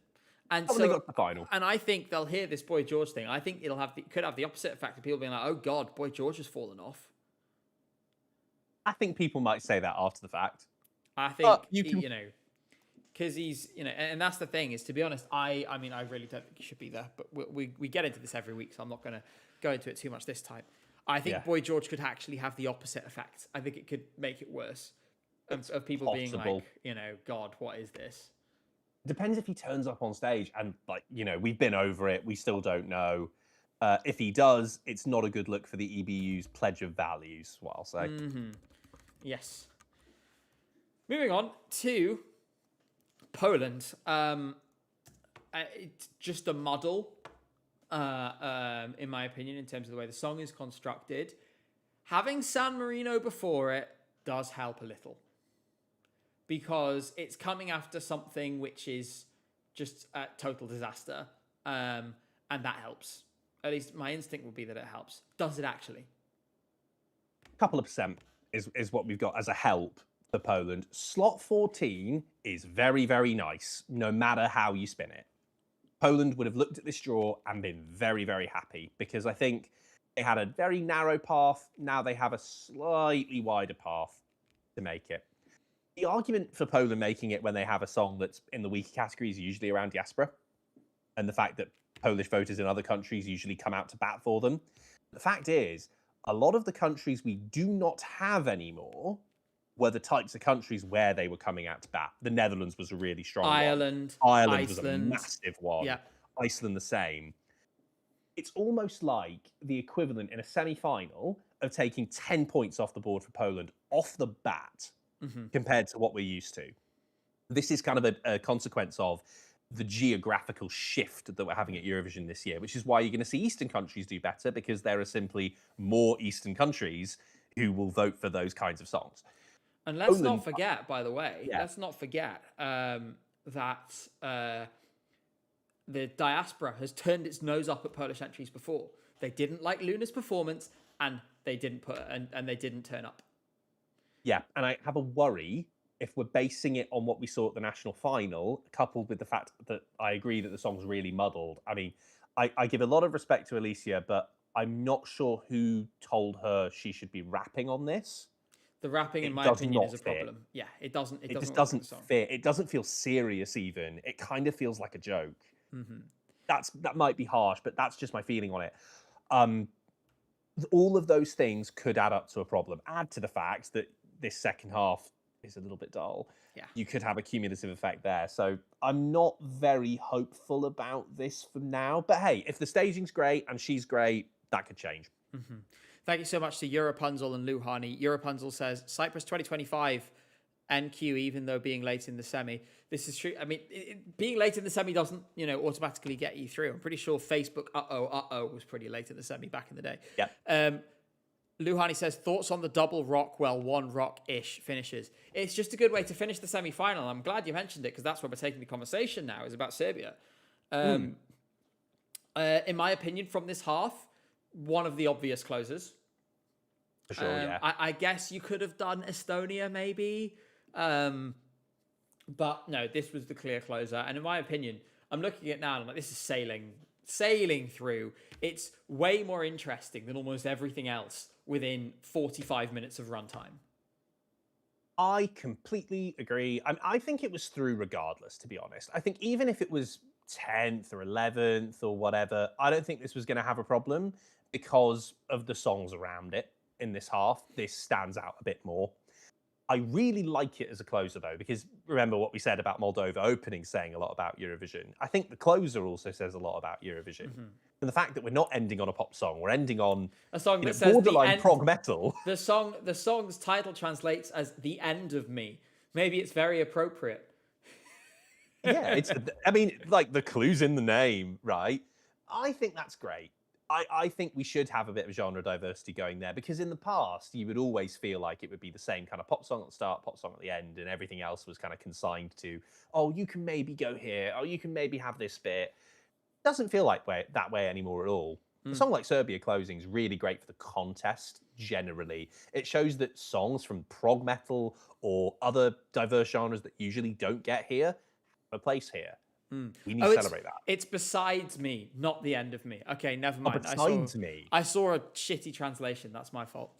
I saw the same one. I must update my knowledge. Besides Me. Yes. No. Somebody has misled me. I've been one guide, is what has happened. Someone has one guide me. Right. Let's move forward to semi-final 2. We're extremely on schedule at the moment. I planned for half an hour per semi, and it's currently 8:34, which means we did 34 minutes on the first. That's terrifyingly planned for us. We should get way more tangential in this bit. Yes, we should. To redress the balance. Let's start. Bulgaria is opening semi-final 2, and it's Dara and Bangaranga. It's one single chorus, and it's slots 1 as well. They could only really put this or Armenia here.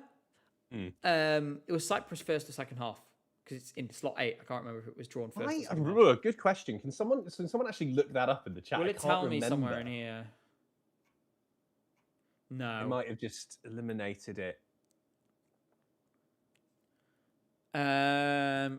Cyprus was second half. Okay, yeah. Literally, it had to be Bulgaria or Armenia. Oh gosh, my voice. Because nobody else would have fit in that, in my opinion.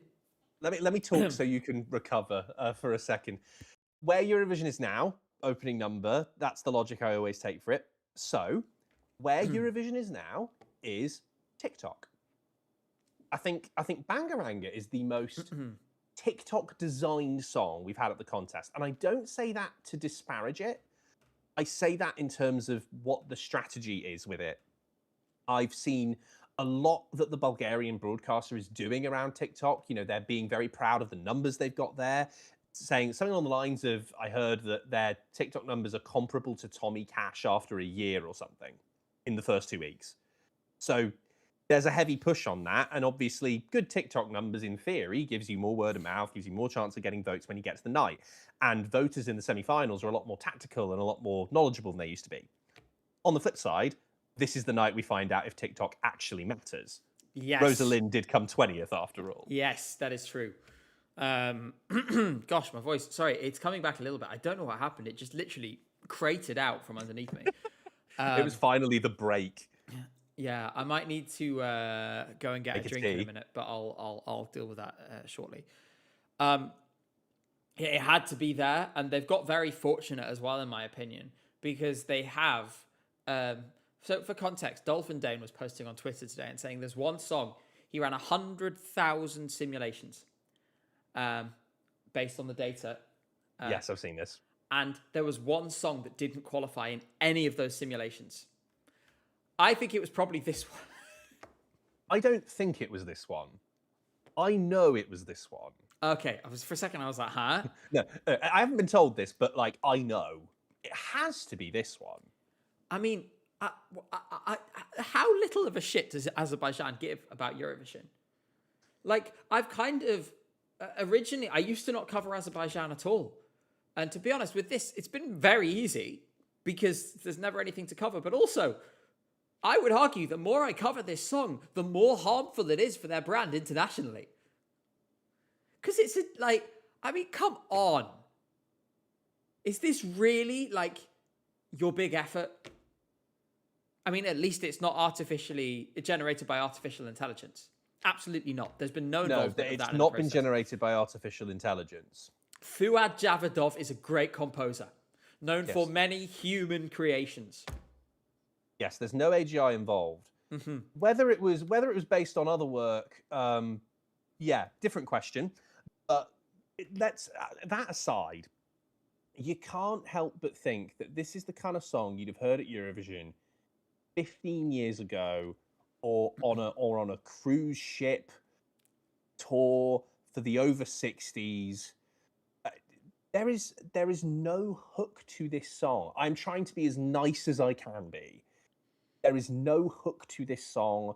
I don't understand why anybody would vote for it beyond just having Azeri roots and wanting to vote for your own country in a different one. I cannot see. Not so much is there a path to qualify. Is there a path to points for this? It could get Any one. points? Yeah, a handful. Most songs do get one. I mean, come on, it would take a lot to Spirit double of the zero, Night. Danny. Spirit of the Night's got one.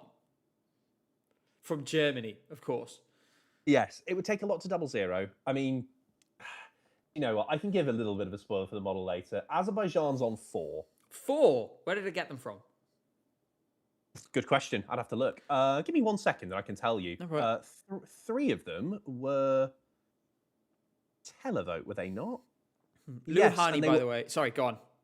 Yeah, so three of them were televote. One of them was jury. The 3 televote was all from the Czech Republic. Okay, well, there we go. Maybe the Czechs will love this significantly more than everyone else. It's one of these things, you start digging into the crosstabs. It's like with a poll for an election, and you start to see things that I imagine make your eyebrow raise a little bit. Oh, yeah. Luhani says, why are all returning countries put at the front of both semis? I think it's a conscious thing. I think they are deliberately saying, like, look who's here, who wasn't here before. And so they put them at the front to do that. I think there is that as part of it. But yeah, it's all we ever Fuad. Let's move on to Romania. Alexandra Capitanescu struck me. Interestingly, I'm going to point out something that's been happening in the odds with this song. If we go to televote, up here, jumping into Good 4th. Lord. This is currently the 4th favourite to win the televote. That is... I mean, I'm kind of bullish on this song because I think I talked before about how it matches some of my kind of things that like shape my music taste, like Nightwish and so on, right? But that's high. Part of me is wondering whether English language bookmakers are doing the thing that they always do when there's any controversy and they immediately shorten all the odds. But what do you think, James, about this? And what do you think about 3rd in the running order for Romania? I think you'd have to go back to the 2008 housing crash to see a bigger bubble than Romania being 4th in the televote odds. That's mean. That is very, very high. But I will explain why. This Okay. isn't just me hating, because I actually like the song a lot. This is based around external factors. Okay. There is obviously a lot of discourse about the lyrics of Romania. I mean, we covered it when we streamed last time around what the song is about. BBC Radio 4 did a whole item on it on Woman's Hour. Did they? Yeah, they did. So this has mainstream... It's being talked about in the mainstream in these kinds of lines. Right. So naturally, you're going to get more interest in it from people who don't know as much about Eurovision, coming in casually, maybe they put a bet on. And that's probably why it's inflating up. Now, you might say, oh, that's probably a good thing because it's going to be more talked about, more word of mouth. I actually think, and it was Ben from Insight who told me this, and I kind of agree with him, I think it's going to hurt Romania. What, being high in the line. odds? Not being high in the odds, but being associated with the kinds of conversations that have been had around it. Because if you're a commentator and you've got your 40 seconds to introduce a song, that's going to be you best believe right. that's coming up in the 40. Because that's the obvious thing. It's going to be you might have heard about this song from this conversation. And a lot of people will react to that quite negatively off the off and have that negative view going into the song. What I hope is that the commentators, because and the EBU have been, and Eurovision has been very conscious about this, about putting the like Alexander's version in all the descriptions, on all the posts and everything. I really hope that is what it's provided to the commentators, and that the commentators read that out, because I think it'll help. You know, it's one of those things. It's like tell them, the story, and then give people that thing.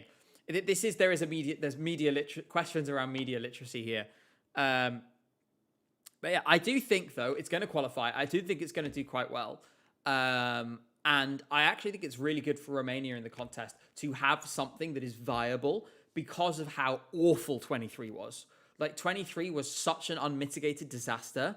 And even Theodor Andre would admit this, because he hated everything about it as well. Yeah, well, he was a passenger on the plane going down that year, really. I think it's good for the contest and good for Romania to have something that is strong straight off the bat. Do I think it's going to win the televote? No. Do I think it could do 3 figures in the televote? Yeah, I think it'd get 100, 110. I don't see why that's unlikely.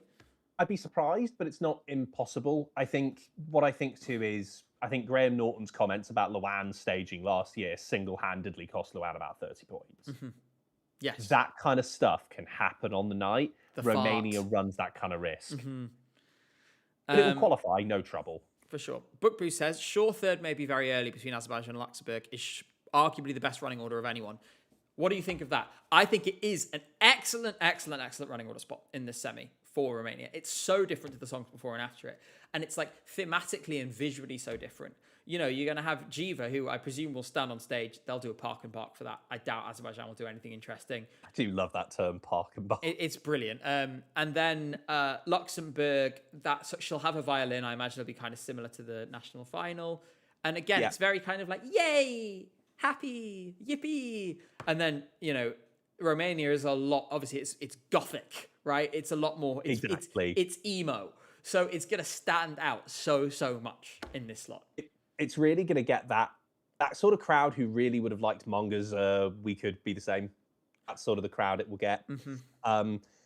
Romania is 6.5% more like better off from this running order, despite being in song 3, by the way. So that tells you how good that is.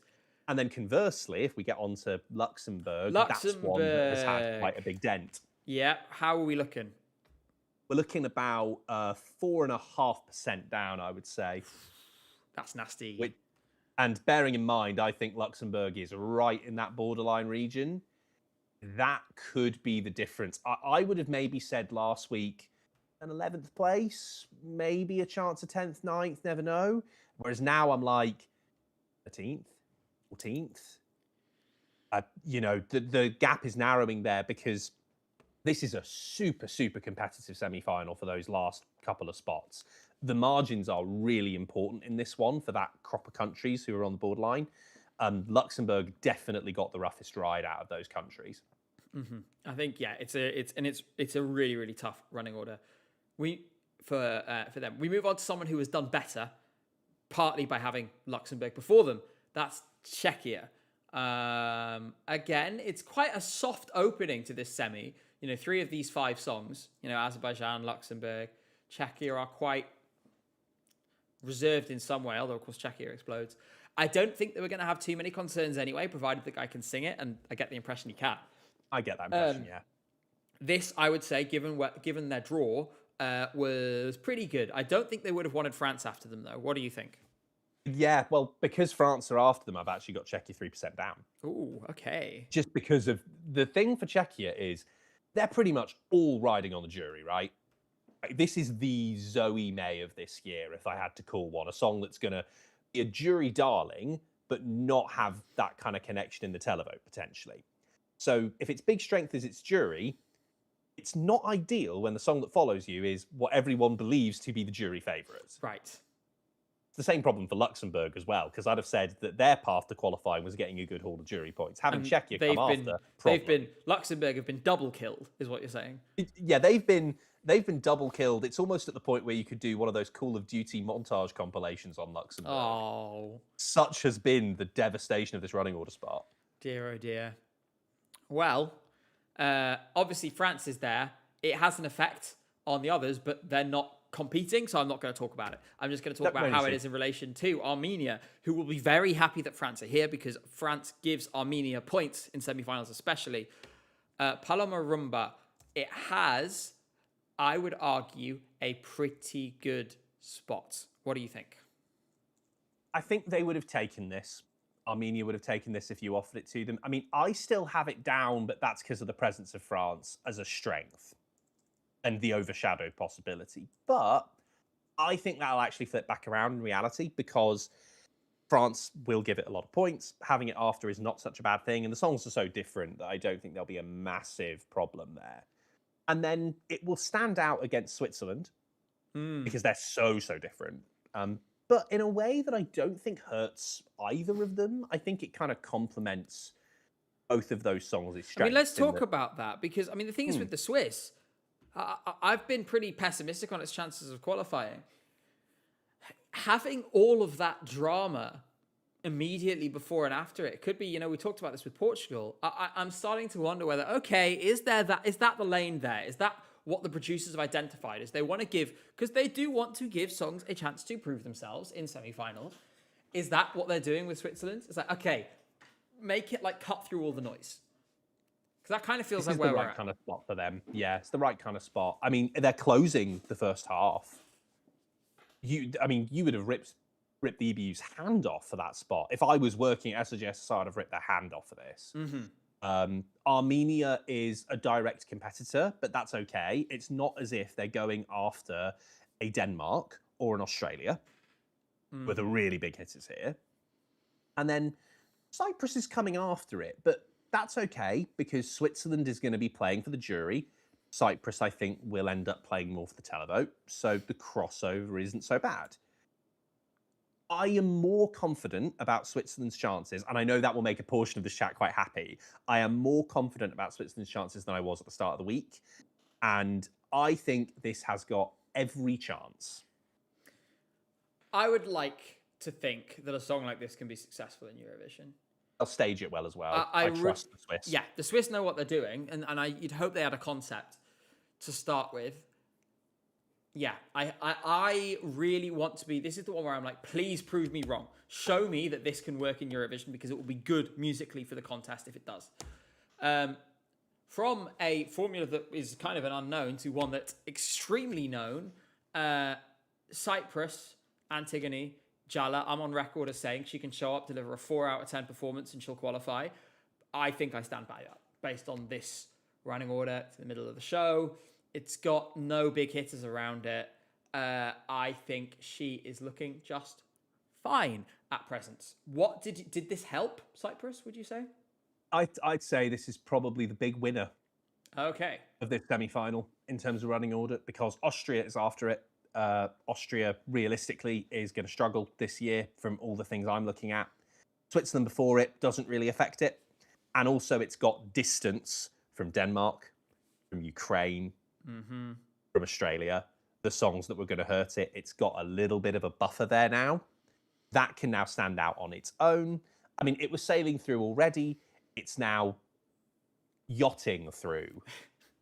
Like it's sort of she's got a mimosa and she's sitting on the deck in the sun. Oh, she's having a great time. She's on the catamaran. She's got a bed on the deck. She's lying down, chilling. Oh, I'm sorry, I can't stop thinking about the mimosa now. I shouldn't have said that. I don't have a mimosa. Maybe I'll have a gin and tonic after the stream because we have gin. We have the Nip from Estee Lauder. We still have his gin. Oh yeah, well, it's very good gin. That's besides the point. You saved me some. Yeah, I'll and at some point when Estonia eventually win this thing, I'll make sure we'll get some. Next up, we have a darling in this chat. I suspect is our dear Atvara from Latvia. Came into a half with loads of ballads, which immediately put up red flags and stumbling blocks everywhere. I would say being here at the start of the half, even though Denmark is next to it, is probably the best they could have hoped for, realistically. The worry I've got is that Latvia stands at the precipice of quite the run coming after it. That cumulative effect, Denmark, Australia, Ukraine coming after each other, which is a really, really bold decision from the running order. That is possibly going to have a detrimental effect. I don't think it, by any means, makes Latvia's chances substantially worse. I wouldn't say this has helped, but it was on the borderline before, it's on the borderline now. One thing I will say, and I'm quite amazed I haven't done this yet, but as you will remember, I did host the Melfest weekend pre-party show, and Atvara performed at that show. Yes. And she is absolutely lovely, first and foremost. I had quite a few chats with her. She was great. And second to that, her voice is exceptional live. So I have no concern about its ability to get jury points where it's going to get. The question is televote connection. Right. But the fact is, Dons did it. Latvia have proved they can do this. There is a path. And Dons qualified televote only. That was what made that so astonishing.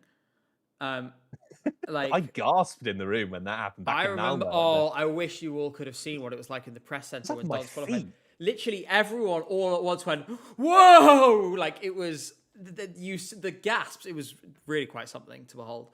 I imagine it was the same when that split screen came up in 2025. Although obviously I wouldn't know. I can let you know that it was similar. Yes, I was wrong on both of those occasions because I remember. Obviously, I was running the model for the first year in Malmo, so people would come up to me and be like, "Oh, what's it saying? What's it saying?" ahead of the night, and they'd be like, "What about Latvia?" And I would genuinely go, "Oh, come on." Oh well, and I would do the same thing for Portugal. Yeah, so there's always a sneak qualifier. There's always one you don't expect every year. Moving to a quite extraordinary run, and when I remember sitting with my fiance on the sofa watching this that came out, and when by the time we got to Ukraine here, I was like, surely they have not done this. We'll start with Denmark, but I mean, I kept three favourites essentially to win this semi. In fact, the three songs I would put as 1 and 2 and 3 in this semi-final. Yeah. Firstly, Denmark couldn't really lose, in my opinion. There's nothing like it in the half. Wherever they went, they were going to be great, and they are great. Would we agree? I would agree with that, yeah. I mean, if I look at the stats for Denmark, not hurt by this at all. I'd still say they're 3% up because the song still stands out against Delta because of a lot of reasons. It's far more innovative as a song. It's more electronically driven than Delta's is. And of course, it's in Danish and not in English. So there's still a lot of contrast there. So I have no problem about Surin being swallowed up. This was the big juggernaut coming in, if we believe the odds. So, yeah, this doesn't affect it. And then, yeah, I mean, it's again, I would say the same about Australia in terms of it would stand out wherever you put it. Australia and Ukraine together is interesting. I'm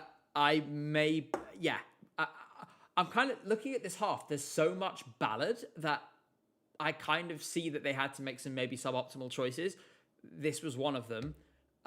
It shall be fine. Again, I don't have anything to add different to what I said about Denmark, to be blunt. The one thing I would say that's different is that having Denmark and Ukraine either side is not good for Australia for two reasons. Denmark is the big rival in the jury, realistically. So it's going to be a direct comparison. And then on the televote side, well, Ukraine is the big hitter there. So that's a direct comparison. I worry that Australia could come short on both counts. And then you would see points going from both ends. It will not affect its chances of qualifying, but if they really want to win the semi, like Voyager did 3 years ago, these will be the kinds of things they're looking out for. So that might be a risk there. Yeah. We will then obviously have Ukraine after that. I mean, you've just taken the words out of my mouth in terms of the threat. It is very different to Eclipse, though. And Leleka, do not underestimate Leleka. I feel like people are really, based on the Vidbir live performance that was from a technical production standpoint, very limited. People are hugely underestimating the broadcaster that gave us 1944. You know, like, they can, with actually not much resources, because Jamala was just on stage by herself, no props. they can do extraordinary things, even with songs that are not heralded ahead of time. And 1944 was never in the conversation to win the contest until the week. No, it arrived and then suddenly it was the winner. I mean, don't also underestimate what Ukraine can do on a limited budget. Yeah. Ukraine obviously has the ability. People want me to bring out the map. I'm not going to bring out the map. You all know that, obviously. Boo. But the thing is right now, Ukrainian culture has a lot more traction because there are people all across Europe who engage with it. And it's not just Ukrainians now. It's, their spouses and families that have developed, often, from other countries, since, in the last, it's been 4 years now since a lot of these people were forced to flee. And so, there's this kind of, I feel like there is a cultural understanding that transcends borders. And also, I think we should once again say we should not and must not begrudge people for engaging with the things that make the most sense to them. If you're Ukrainian and you're living on the other side of the continent and you hear a song like this, you can all, honestly, any of you, look me in the eyes and tell me you wouldn't pick up your phone. I'm sorry. It's... You've got a future doing comic relief, Gabe. Maybe one day. Look me in the eye and tell me you can't pick up the phone right now. You can donate £5 to get Jay out the cupboard. Or anyway, she's flying through. We all know this, right? And she's got a little break afterwards, which will probably help too. Next, obviously, we have that break in the form of the UK. Total palate cleanser. Very, very different. Great way to be introduced to the audience, in my opinion. And speaking of which, I think it's fine for me to say this now, that this... Oh, yes. This Tuesday, I will be posting a video. Let me just put that on there. I caught up with Look Mum No Computer a couple of weeks ago, and I went to his museum in Ramsgate, and we basically faffed with all the stuff in the museum.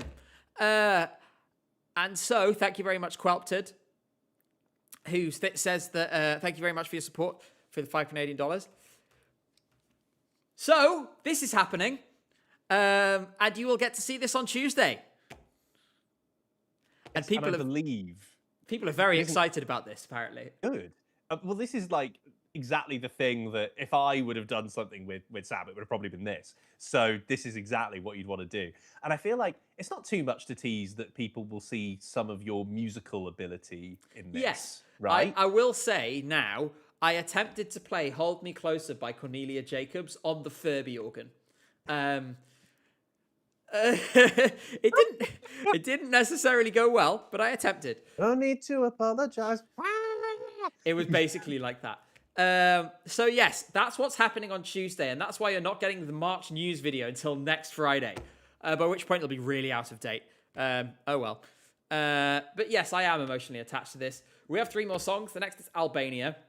Subtitles on screen. I hope the model has factored that in because it's going to make a huge difference in my opinion. It has. Good. I think it's great for Albania to be straight after the UK. So different. Total refresh. Perfect. Bosh. What do you think? My thoughts on this are very, very simple. Mwah. No notes. Mwah. That is where they would have wanted. Mm-hmm. The break coming through, Eins, zwei, drei, totally different. It's going to cleanse the palate, take the ballads out. People will be in a good mood. And then they're going to get sideswiped by a 10-ton truck of emotion at exactly the right time. I'm pretty confident about this now. And I'm even more confident because, again, Melfest Weekend Plug, he did that show. And that live was a thing, like a real thing. Not just, oh, that's good, that's a great singer. Just, I feel things when he sings it. This is going to carry and this is going to connect. And I would not rule this out going very high on the board. I was about to say, I think it's not about it. It's not going to win Eurovision. But no, of course. This is currently 27th in the odds. This is outrageously low. I think there is a really exciting chance for Albania to do really well this year. I think the best case is it does better than Zio. I think that's possible. If I had to look at the odds at the minute and say which one is the least well valued, it's Albania. Mm-hmm. This does not constitute investment advice. Danda, give it a minute and see it, and we'll see if it appears. If not, just like send me the receipt or something, and I'll read out. If you had a little message, I'll read it out anyway. Malta next, and I think they did this because they wanted to have an upbeat song last. But Albania then Malta is just, I mean, it's a choice that I wouldn't have made. What do you think? I was surprised when they did it. I thought that they would end on Malta. I think Malta would have been a perfectly fine closer. It's got energy in it. I think it would have been all right. I understand why they've done it. Like you said before, so many ballads in this second semi-final, second half that you've got to be a bit suboptimal. Again, though, I don't think Albania and Malta being together actually hurts them too much.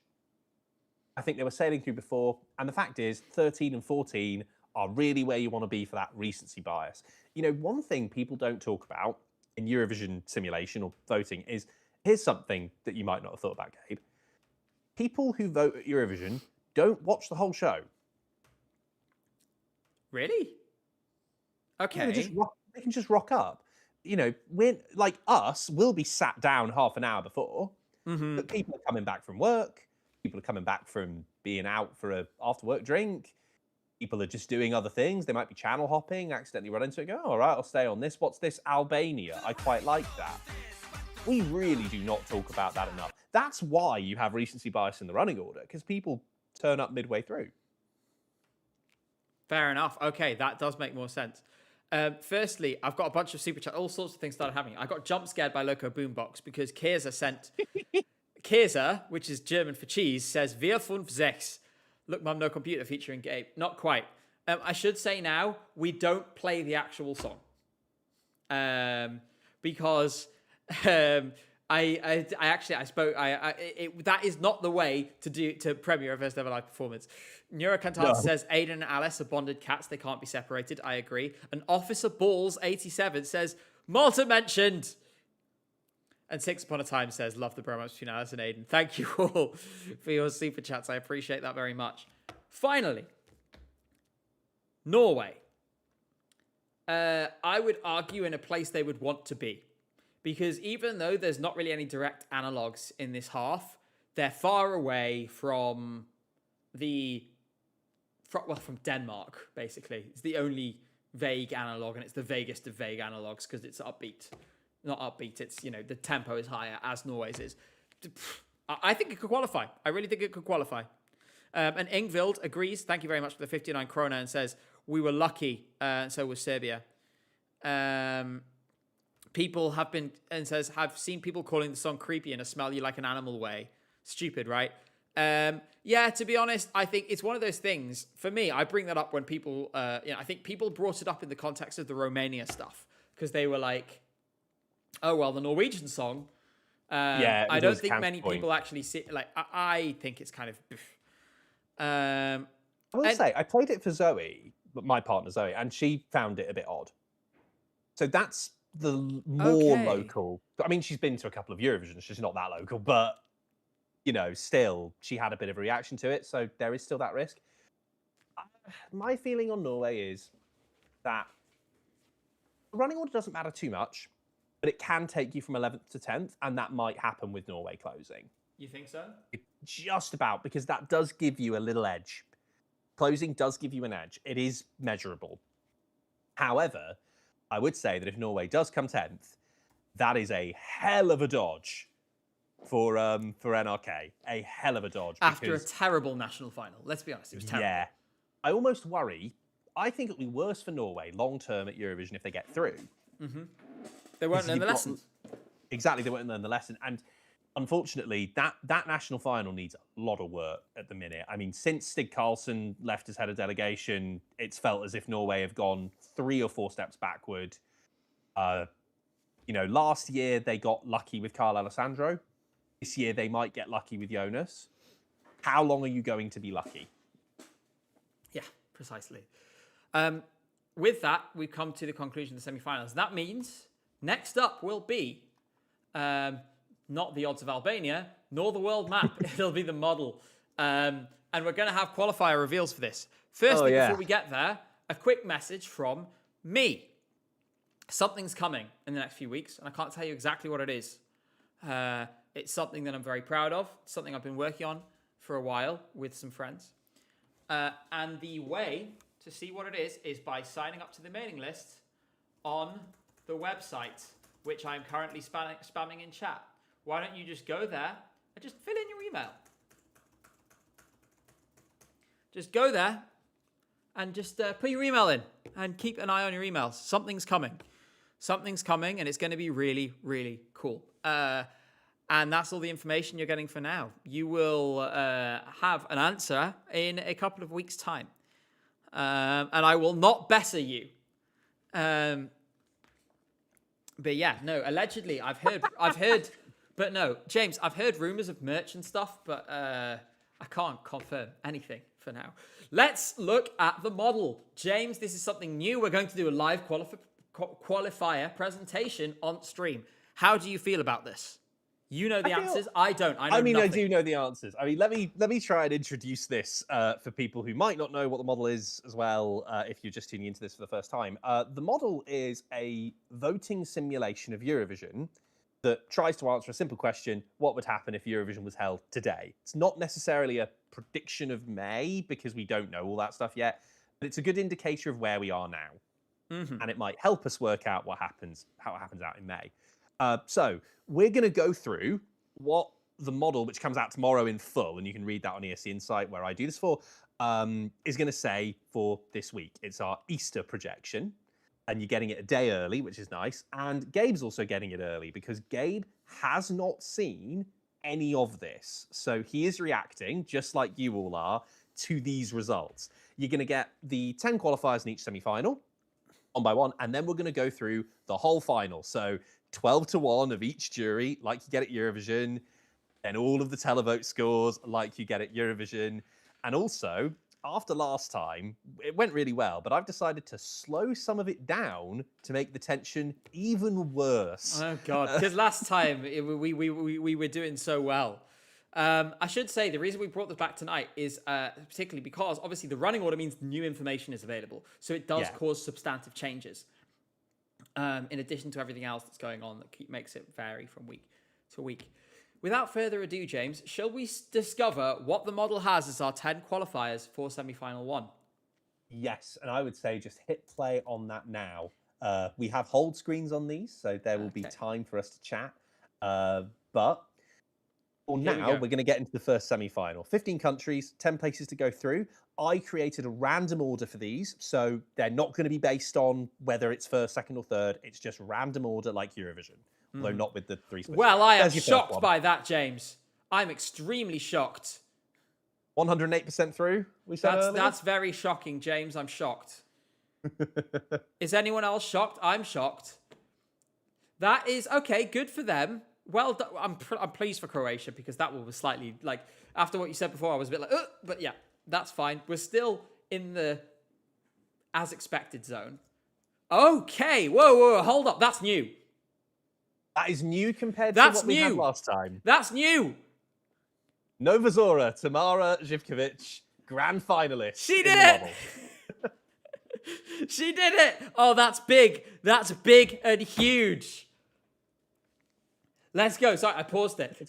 Yes. The W's in chat for Montenegro. Yes. Oh, yes. Oh, everything is good again.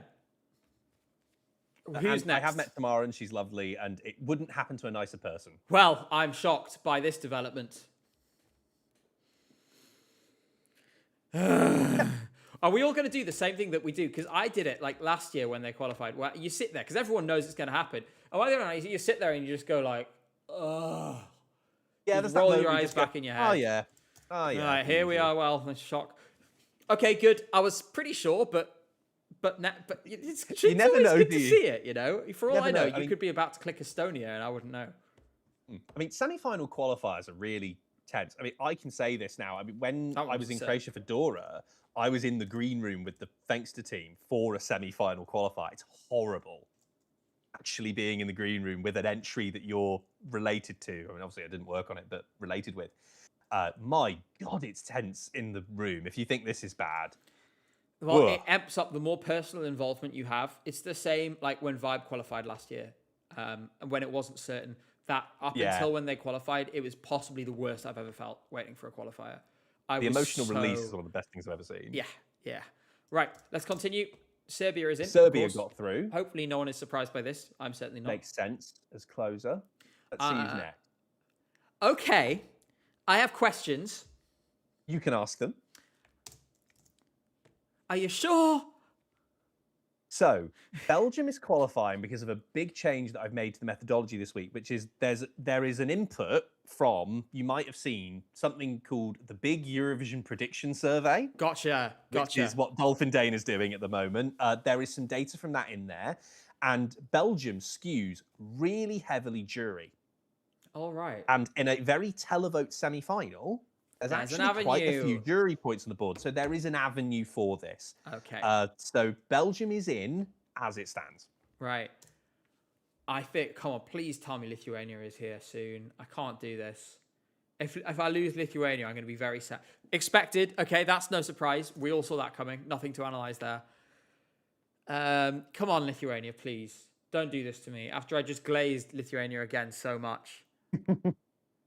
Again, expected. Oh, God. Here we go. I spoke to Zifa Black last year, the day after they were 10th in their semi-final. And they looked like this, actually. This is as tense as it gets. Here we go. Come on, Lithuania. Give me Lithuania. Lithuania. Lithuania. Oh, come on, James. You're killing me. Why did you have to wait this long before pressing the button? Of course I left it thank longer. the Lord. Jesus. Oh. Well. How's everyone feeling after that?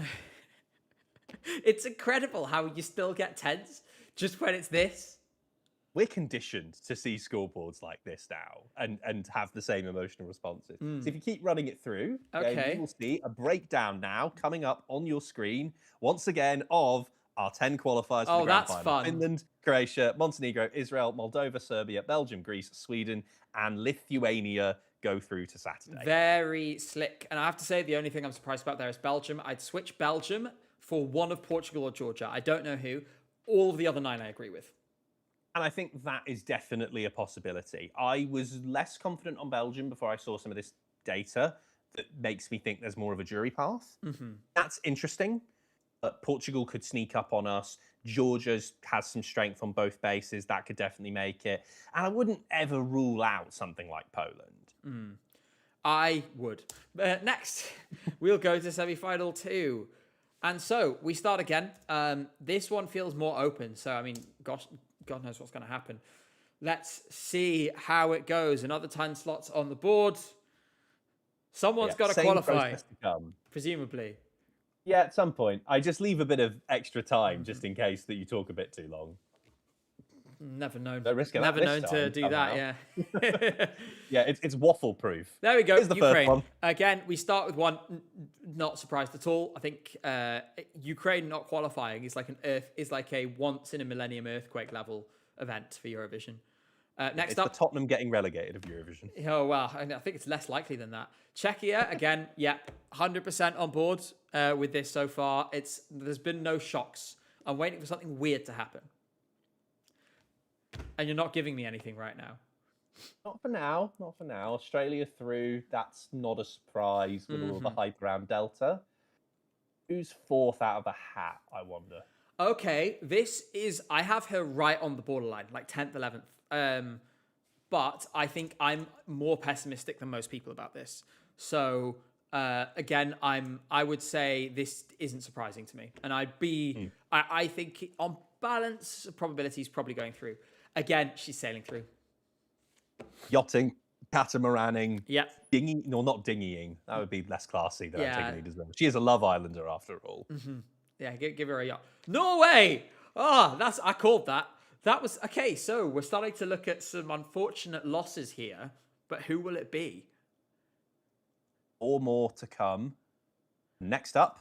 Okay, that's still what I expected. So, I think we're going to get Denmark, Albania, and Malta. Okay, that's your call. That's my call. If we get something else... Anyone in the chat have a different call? Interested. Who's got who? Well, there's Malta. And again, I'd be really surprised if they didn't. I'd be really sad for Aiden as well. I think it would break his heart. Oh, I mean, he is doing so much promotion. It's unbelievable. He went to Australia. Yeah, he went to Australia. Albania. Oh, And Albania's in for the not. It wasn't in the model Yes. when we ran it here last time. Has been the last couple of weeks though. oh, phew. Okay, that makes me feel better. And then obviously it will be Denmark.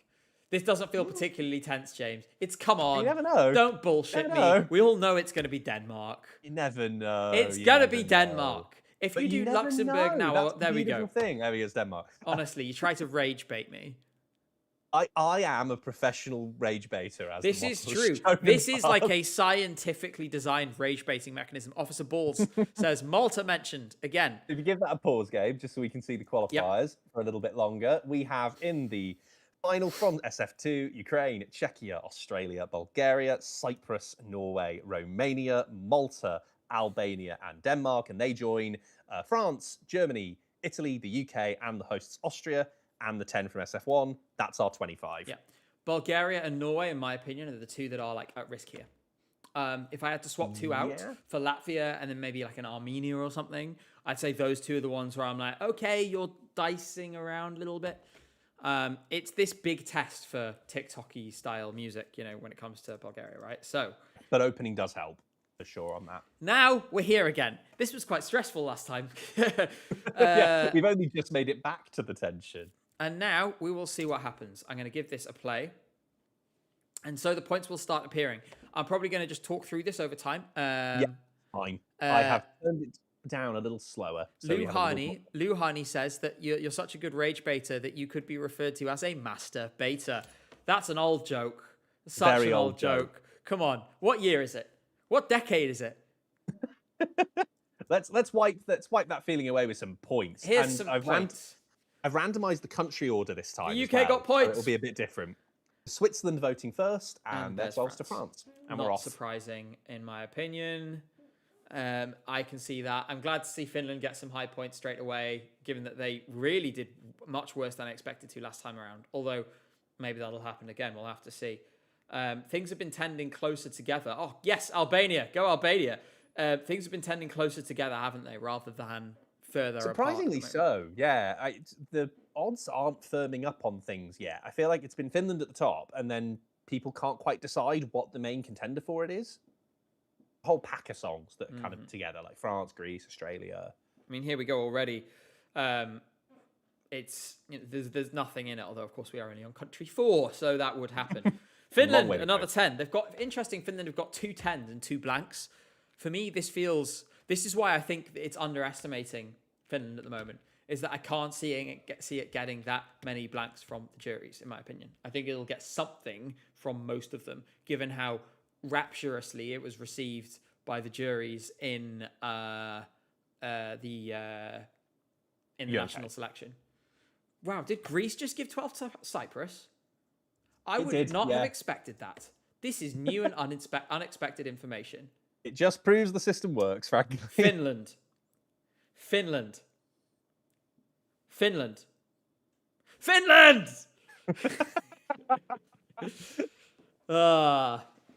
You know, part of the thing is people complain about me Finland glazing. In some ways, that makes me like do it more. Yeah, you're sort of responding to the bait, aren't you? I'm like, I will become more insufferable about this. Do you think it's going to be Moldova? There we go. Yes, and Moldova off the right-hand side now in the juries, which is a nice place for them to be so far. Yes. So far, it's proceeding in a similar way to how it was last time. But obviously, Finland are further up than they were last time, in my opinion. This may reflect, and they got very few 12s last time. This may reflect it had that prediction jury stuff in it, didn't it? So maybe if that has been more bullish, if the sort of consensus position among fans is more bullish on Finland's jury performance, that would push it back up. And that would be one of the explanations for what we're seeing here. Because that is one of the biggest changes since last time that we've got on the scoreboard. Yeah, exactly. Right now. And the reason why I do that is because, on the one hand, I use things like Spotify data to kind of calculate how a song should do on the jury televote, but that's only half the story I use for it. The other half is that survey, because the data's quantitative, it's all number. That survey is really qualitative. It's opinion, it's stuff that you don't get just from sound. It's things like vocal capacity, instrumentation, the meaning of the words, that all has to be factored in equally. So this is a more accurate depiction, I think, of the split. And in past years, how reliable has that data been? Dolphin Dane is usually pretty bullish on it. So It's pretty solid data. weight, right? It does have weight. I mean, look, I would sing Dolphin's praises for a long time. He's just phenomenally clever. And I always find the models he does with this very interesting. I always, have a couple of things maybe I don't agree with him on, but they're very good indicators of where things can be going. And this is all just good fan opinion. So very valuable. Mm-hmm. So, and Dolphin, if you have anything you want to say about the prediction survey, I can see you're in Twitch chat right now. Please do, and I'll definitely read it out. We just got a bot say, tired of streaming to 0 people. Let's change that. Only at stream, and then like a spam link. It's like, I don't know about you, but I don't think there's 0 people here. Let's continue. Serbia. I think we're going to get a 12 for a country that has not had no, only 6 for Montenegro. Oh, you're underrating them. You're underrating them, James. You're underrating them. I wanted to see 12 for Montenegro. They'll get 8 or 10 if they make it to the final. I do think 6 is a little bit low in this one for that. Mm-hmm. Here we go. So, Sweden, I think we know where this is going. There we are. It's really striking how much better Finland is doing with the jury this time. Like, we've now had enough countries where I'm like, okay, it's not just the order of them. Because last time Finland was dwindling around in the lower, like, close to the teens, if I remember correctly. Yeah, that was a methodology I've updated. So, yeah, it's a lot better, I think, at calling that now. Yeah. Czechia gets 12. The other major change, we should say, since last time, is that now you've reduced the effect of past performance from the first one we saw, the one that put Sweden at the top. Was that a sort of just general reflection, or was it more a kind of you looked at the results, and I guess you're constantly doing a kind of does this pass the smell test? Yeah, you have to. I mean, the thing is obviously to test something like this out, you've got to do it on something true. So you test it on past Eurovisions. But the problem with that is that testing it on past Eurovisions kind of rewards past performance because you're trying to replicate past performance. So initially you think, oh, the numbers look good on the previous ones, so we'll run it like this. And then I did a bit more digging after the first, and then I thought, actually, I think it's getting the right numbers in the wrong way. Right. So I updated how that works and came up with similar numbers, but in a way that better predicts the future. So that's why you've seen Sweden a little bit further down this time. Italy is another one, Ukraine, all the big performers. And then your lesser performing countries should, in theory, go up compared to before. Denmark, they're getting the 12. And there's a good example. Georgia. I was going to say, that's not a relationship that I've seen historically. Portugal next. And we've still got some quite high up there, which don't have anything. But it's there we go. 12 for Monte. Whoa. Hold the phone. That is... Now, I don't mean to... Obviously, like... I would be delighted. That one feels like one of the most anomalous 12s we've seen so far. That one's a bit out there. I will agree with that. But there is, historically, Portugal does give in the jury points to Montenegro. I think they gave points to Claire's when that was going, and that was way above average. Also, we have less data on Montenegro in the final, so that does factor in. Okay, so basically, Montenegro's result is like the banter item of the model this year, because it's like... To a little extent... It's difficult when you have no data for years before, right? It's harder. But also, this is designed to have a bit of randomness in it because Eurovision can be random. So you've got to have that element of swing in there. In juries, that happens a lot more than televote, believe me. I guess so, yeah. Azerbaijan now. 4 to Israel. I expected more. When I looked at jury points for Israel, Azerbaijan is one of the places that I do tend to look. And 12 to Albania. That would be hilarious if we saw a country give no points to anyone in the top 6 at the time that they gave it. We're seeing that Albania, like, real strength here, by the way. I mean, look at them up in 7th with the juries. And given the way in which they were snubbed last year, that feels healing in some way.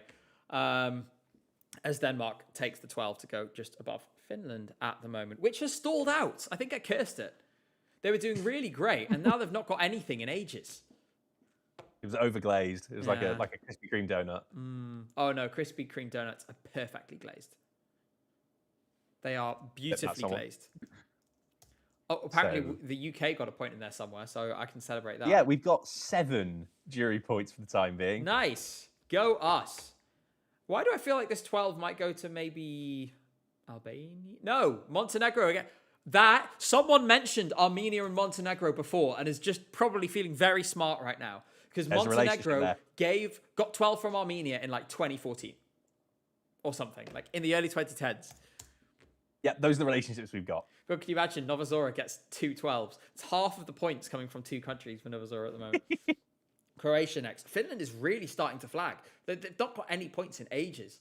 And in the meantime, to be fair, I mean, Denmark has climbed above, also stalled a little. Meanwhile, those top 3 have kept reliably pulling more and more points out. Germany now, and again, this one feels like it could go anywhere. So difficult to predict where it's going. Australia? Yeah, Australia. There we are. Again, like there's some countries where I'm like, they're going to get a lot more ambient 2s and 3s, right, than what we're seeing at the moment. But I'm still not sure. Don't give it to France. Come on, that's boring. I love how partisan you are when we do this. It really feels like, to be honest, it's like watching a Eurovision voting sequence with you. It's no different. I get so invested, right? I get so invested in this that it's not even funny. I love it. I really, really love this stuff. The UK now. Come on, let's see what we got. Let's do something fun and interesting. I mean, that's very conventional, to be honest, but at least it's something. We're going to give 12 to Australia, obviously. Yep. There we are. Shout out to Austria, by the way, having some points this time. Yes, they have got points this time. Which wasn't something that happened last time around. Moldova. Gee, I really wonder where this 12 is going to go. I'm really unsure. Oh, what a shock. I'm shocked. I'm Moldova shocked and Romania being surprised. back together is very helpful for the both. It's a beautiful thing. Italy now. And they like the top songs very much. There's an 8 for Finland there. Yes, indeed. And another 12 for Denmark. To be fair, I do think they need a fairly hefty jury vote to win it. Thank you to whoever just anonymously gifted a sub on Twitch, by the way. I appreciate that very much. And another 12 for Denmark. Well, they listened to me clearly that they needed some jury 12s. France, see what you got. Australia could take the lead if they got high points. That's they have not quite enough. But there's a few countries left. It's very open again. Like the scores are very, very low. We have 4 juries left, and no one's over 200. This would be again unprecedented in its narrow spread. And again, I do wonder whether we might see it shift closer to the time and get more bullish on some and less on others. Staging's the big thing that makes people bullish, really. Once they see the full package, obviously we know what we're working with. There's much more information to price things on. Mm-hmm. Okay. Wow, Latvia. Talking about conventional, by the way. That's incredible. Please give 12 to Albania. I thought it would have been really funny if they'd given points to the entire top 10. The Lithuanians had to get their love at some point. Left outside of the board. Yeah. They'd be delighted with being that high, I think, to be honest, at this stage. It's Malta now. Again, I'm thinking Denmark. Is it Denmark? No.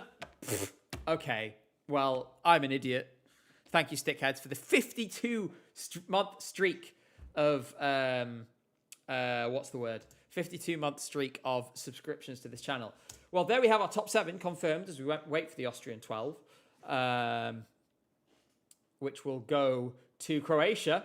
There's our jury result. And the televote is still to come. So, to break it down, France winning the jury, according to the model at Easter, 222, which is the most bullish we've been on it. Mm-hmm. Australia way up on where we've had it in the past, 209. Then Denmark, 168. Czechia really high up. with the juries. That's very good position for that. Sweden, which won the jury in the first time we did this on this channel, is down to 5th now in the jury. So that shows you the effect of taking the past performances away. In terms of other interesting stuff, Albania top 10 with the juries is nice. Very good. The UK got double figures points. Nice. And Israel, 48. I mean, you Which don't is win low. Eurovision with 48 on either side. So that would be nice. I think we'd all be feeling very good if the gulf were that large. Although, obviously, it's not something I wish for us to be put through. We're going to move on to the televote. And it's really anyone's game. If this happens with the jury, anyone out of that left-hand side could, in theory, then go and win the thing. Let's see what happens. And it's going to be Austria first. I have unpaused it, yes. Yeah, no, you're good. It's just a little hold period. Don't you worry. Okay, I will wait. Just let it flow. Last time Austria got 0. Come on. Come on, Cosmo. Just not 0. Give us something. And this time... How long did I leave it for? Oh, here we go. Here we go. I've sorted it. Oh! Damn it. That for a 0. Ugh. Sorry, Austria. Well... Bad news is that that's not the last 0. Oh, God. Why would you say that? Okay. Who else is getting egged? Let's see. Belgium next.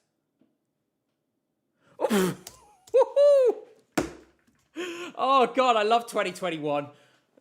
Oh, can you imagine the gag if we get another 0-0?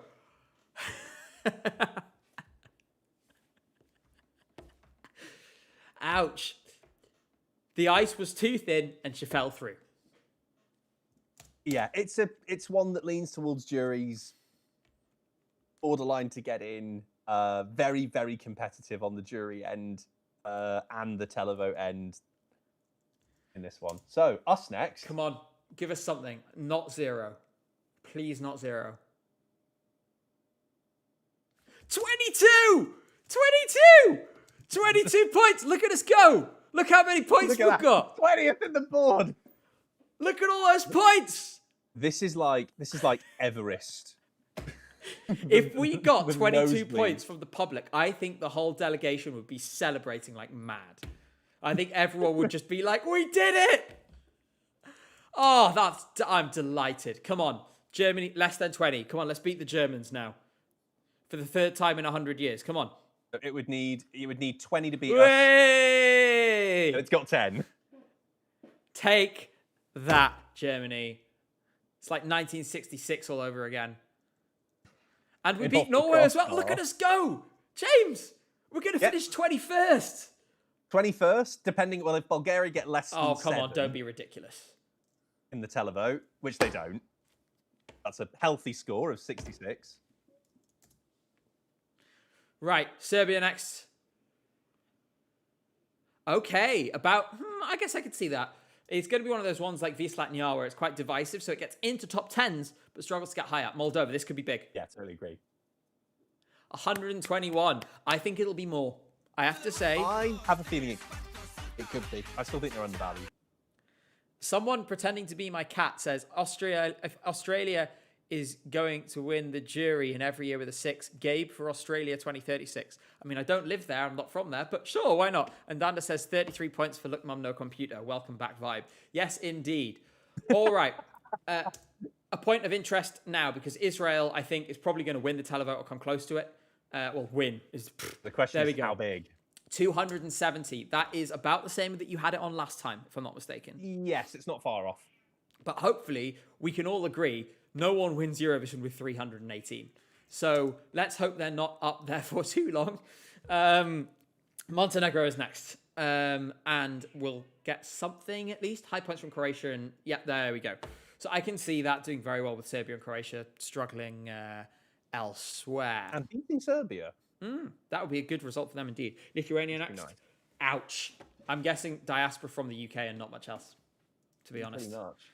There's only 4 from the UK. Romania, with its high televote seeding, according to the odds at the moment, exactly the same number of points as Moldova. I mean, if they got 182, I think they'd be really happy, to be honest. That's a fantastic result for them. but we still have loads of big hitters to come. And we've only had one giant score. Cyprus with 82. Yep. This feels better than it did last time in terms of like, okay, I can see it like with these amounts. Well, that's good. Sal, I kind of want him to get more than that, you know? I want him to get more than that as well. But I did San Remo and all of that. So I have a unhealthy love for Sal Da Vinci. I hope it does better than that. And I think it will. Let's see. Greece next. Come on, we're going to see a 2 at the start of this. Should be big. 209. That's up from last time where I think it was 191 or something. Yeah, that has had a bump. Wouldn't go all the way to the top though, as it stands. Albania, I imagine less than jury. Yeah, I think it could do better than that. I think there's a massive wild card over that result now. Ukraine, I'd imagine about the same on both sides. Would be my thoughts. So, okay. I guess. I mean, I can see it. I'll be honest. I can see 150 plus on the. Yeah, I mean that's pretty comparable to like Tvorchi in 2023 in terms of the televote side. I think that's probably fair for it. All right, Croatia next. I'm not getting nervous yet. I might be in a few countries' time. I do. Croatia, yeah, I'm not expecting a big tally score there. Same for Malta, I imagine. Since televote always pays Malta dust, unfortunately. Still is. Yeah, maybe a little more. Okay. Business end now. Finland, Sweden. Yeah, so 6 more to go. Finland, Cheese is very invested in this. He's yelling at me. Does Cheese just need feeding? Is that what this is? No, it's not his dinner time yet. Finland, what have we got? Give me a 2. Yes! 256. We should say that is very close to winning the televote. Yeah, 14 is the gap between Israel and Finland. That is very close indeed and puts them comfortably ahead at this stage. Comfortably. And more than 160 clear of France. Perhaps most crucially. Let's see what happens. Sweden next. If anyone's going to spoil the party. Famous for doing so. They will not. Not this time. 2-3-8. I mean, it's a realistic result. Finland, I think Finland might have this, you know. I'm looking at this now and I'm looking, okay, where are the points coming from? Czechia next. Oh. See, I feel bad because obviously it was brutal on Czechia last time. It's not really changed its mind. This is the most heavily jury-leaning song we've got on the stats. Last year's was Zoe May. So that is what we might see. Maybe. I think it's a great song, though. Yeah. I think it'll do more than that. Denmark. Okay. We're now really in like the fat end of this. Any of these 3 songs could have enough in the tank to get ahead of Finland, in my opinion. The question is, will any of them manage? Denmark would need 220. Australia would need 179.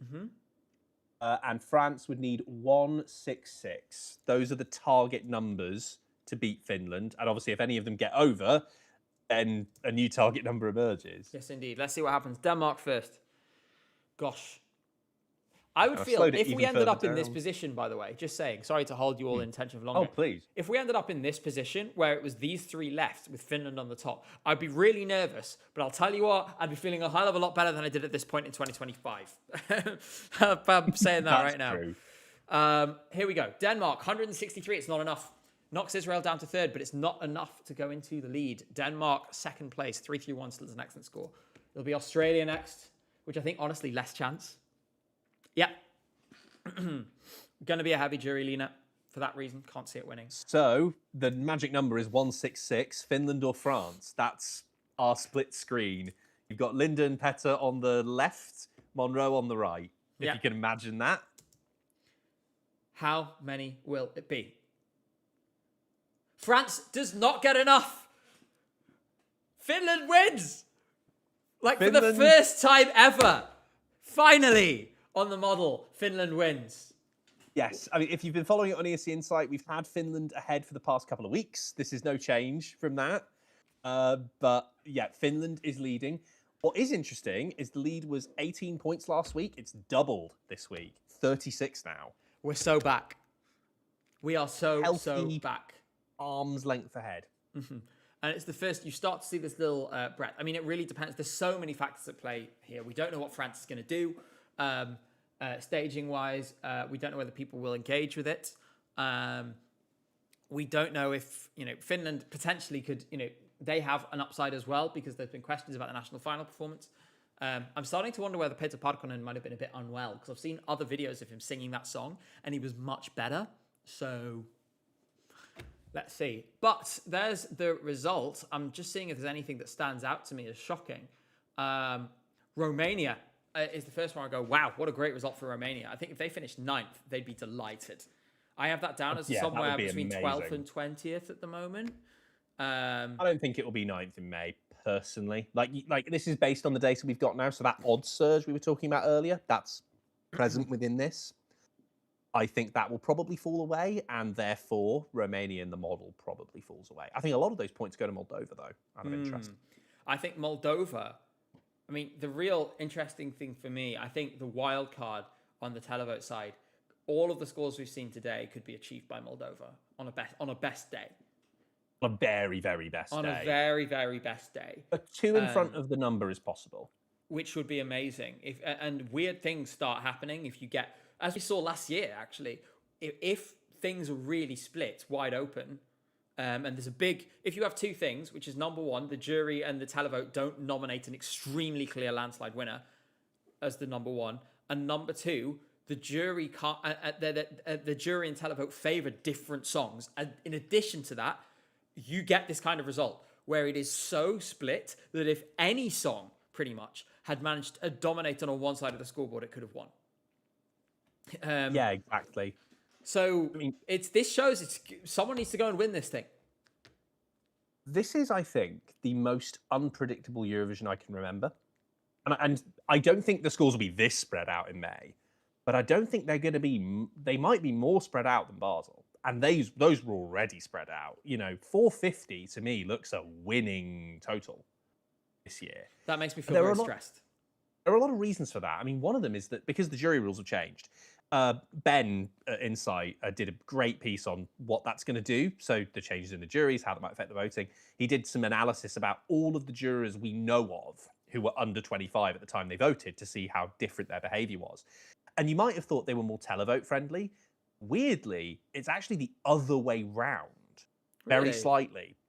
We actually think that the jury and the televote will be more split this year than ever before. So you're going to see wild splits more often, I think. I don't like something it. Like, what was it? Czechia was 158 and 2. Yeah. Or something. Those kinds of things are not out of the question. Zoe May was 220 something and 0. I'm stressed. Oh gosh. The thing is, right? I do think there's still time for someone to sort of go and run away with this. I should say, if you look back at the Eurovision World polls for the last few years, I know it's a minor thing, right? The current leader has a higher score than any country ever on that poll. So yeah, there are, it could be, I do think there's one or two countries, basically Finland and France, which could obliterate the juries to such an extent that it rules everyone else out. Yes. Because to be honest, if they are sort of getting top 3, top 4 everywhere, let's say you have an average of 8 per country for both of them, then you're looking at 35 times 8, whatever that is. That'd be 280. 280 each. And no one else will be that close to that. 280 each, and no one else over 200, then if either of them do serviceably with the televote, they win.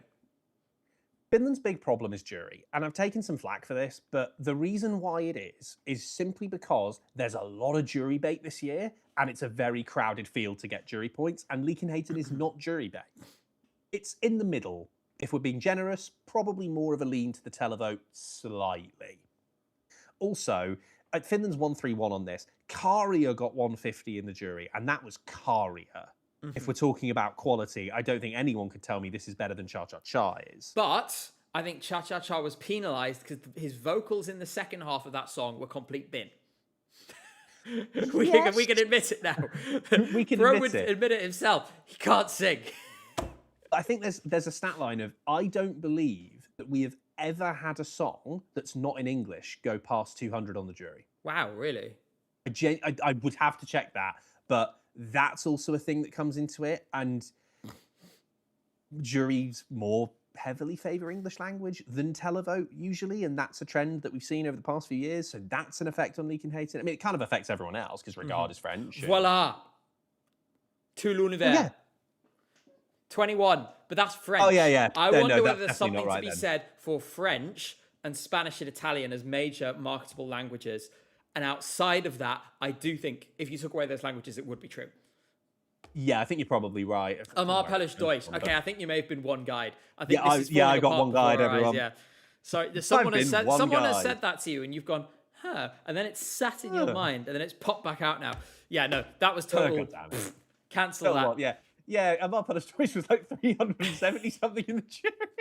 Yeah, so it's possible. But a song in Finnish has never gotten more than 200 from the jury. We can say that.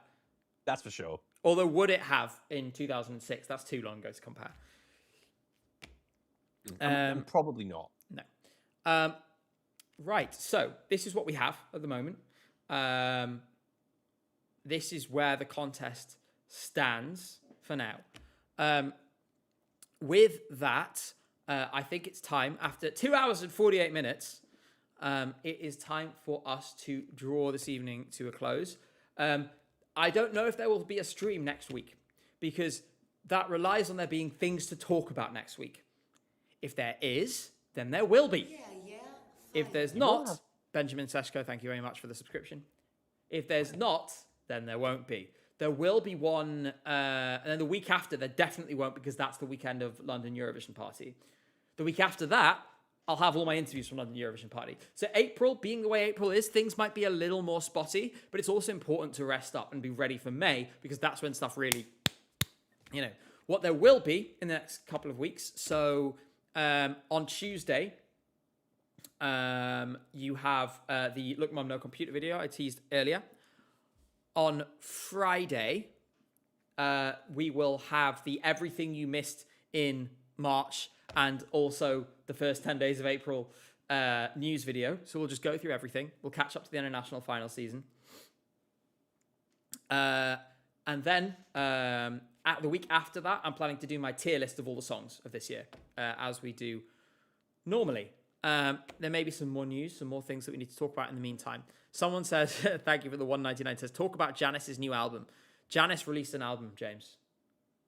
I've heard about this. Yeah, and how is it? Have you given it a review?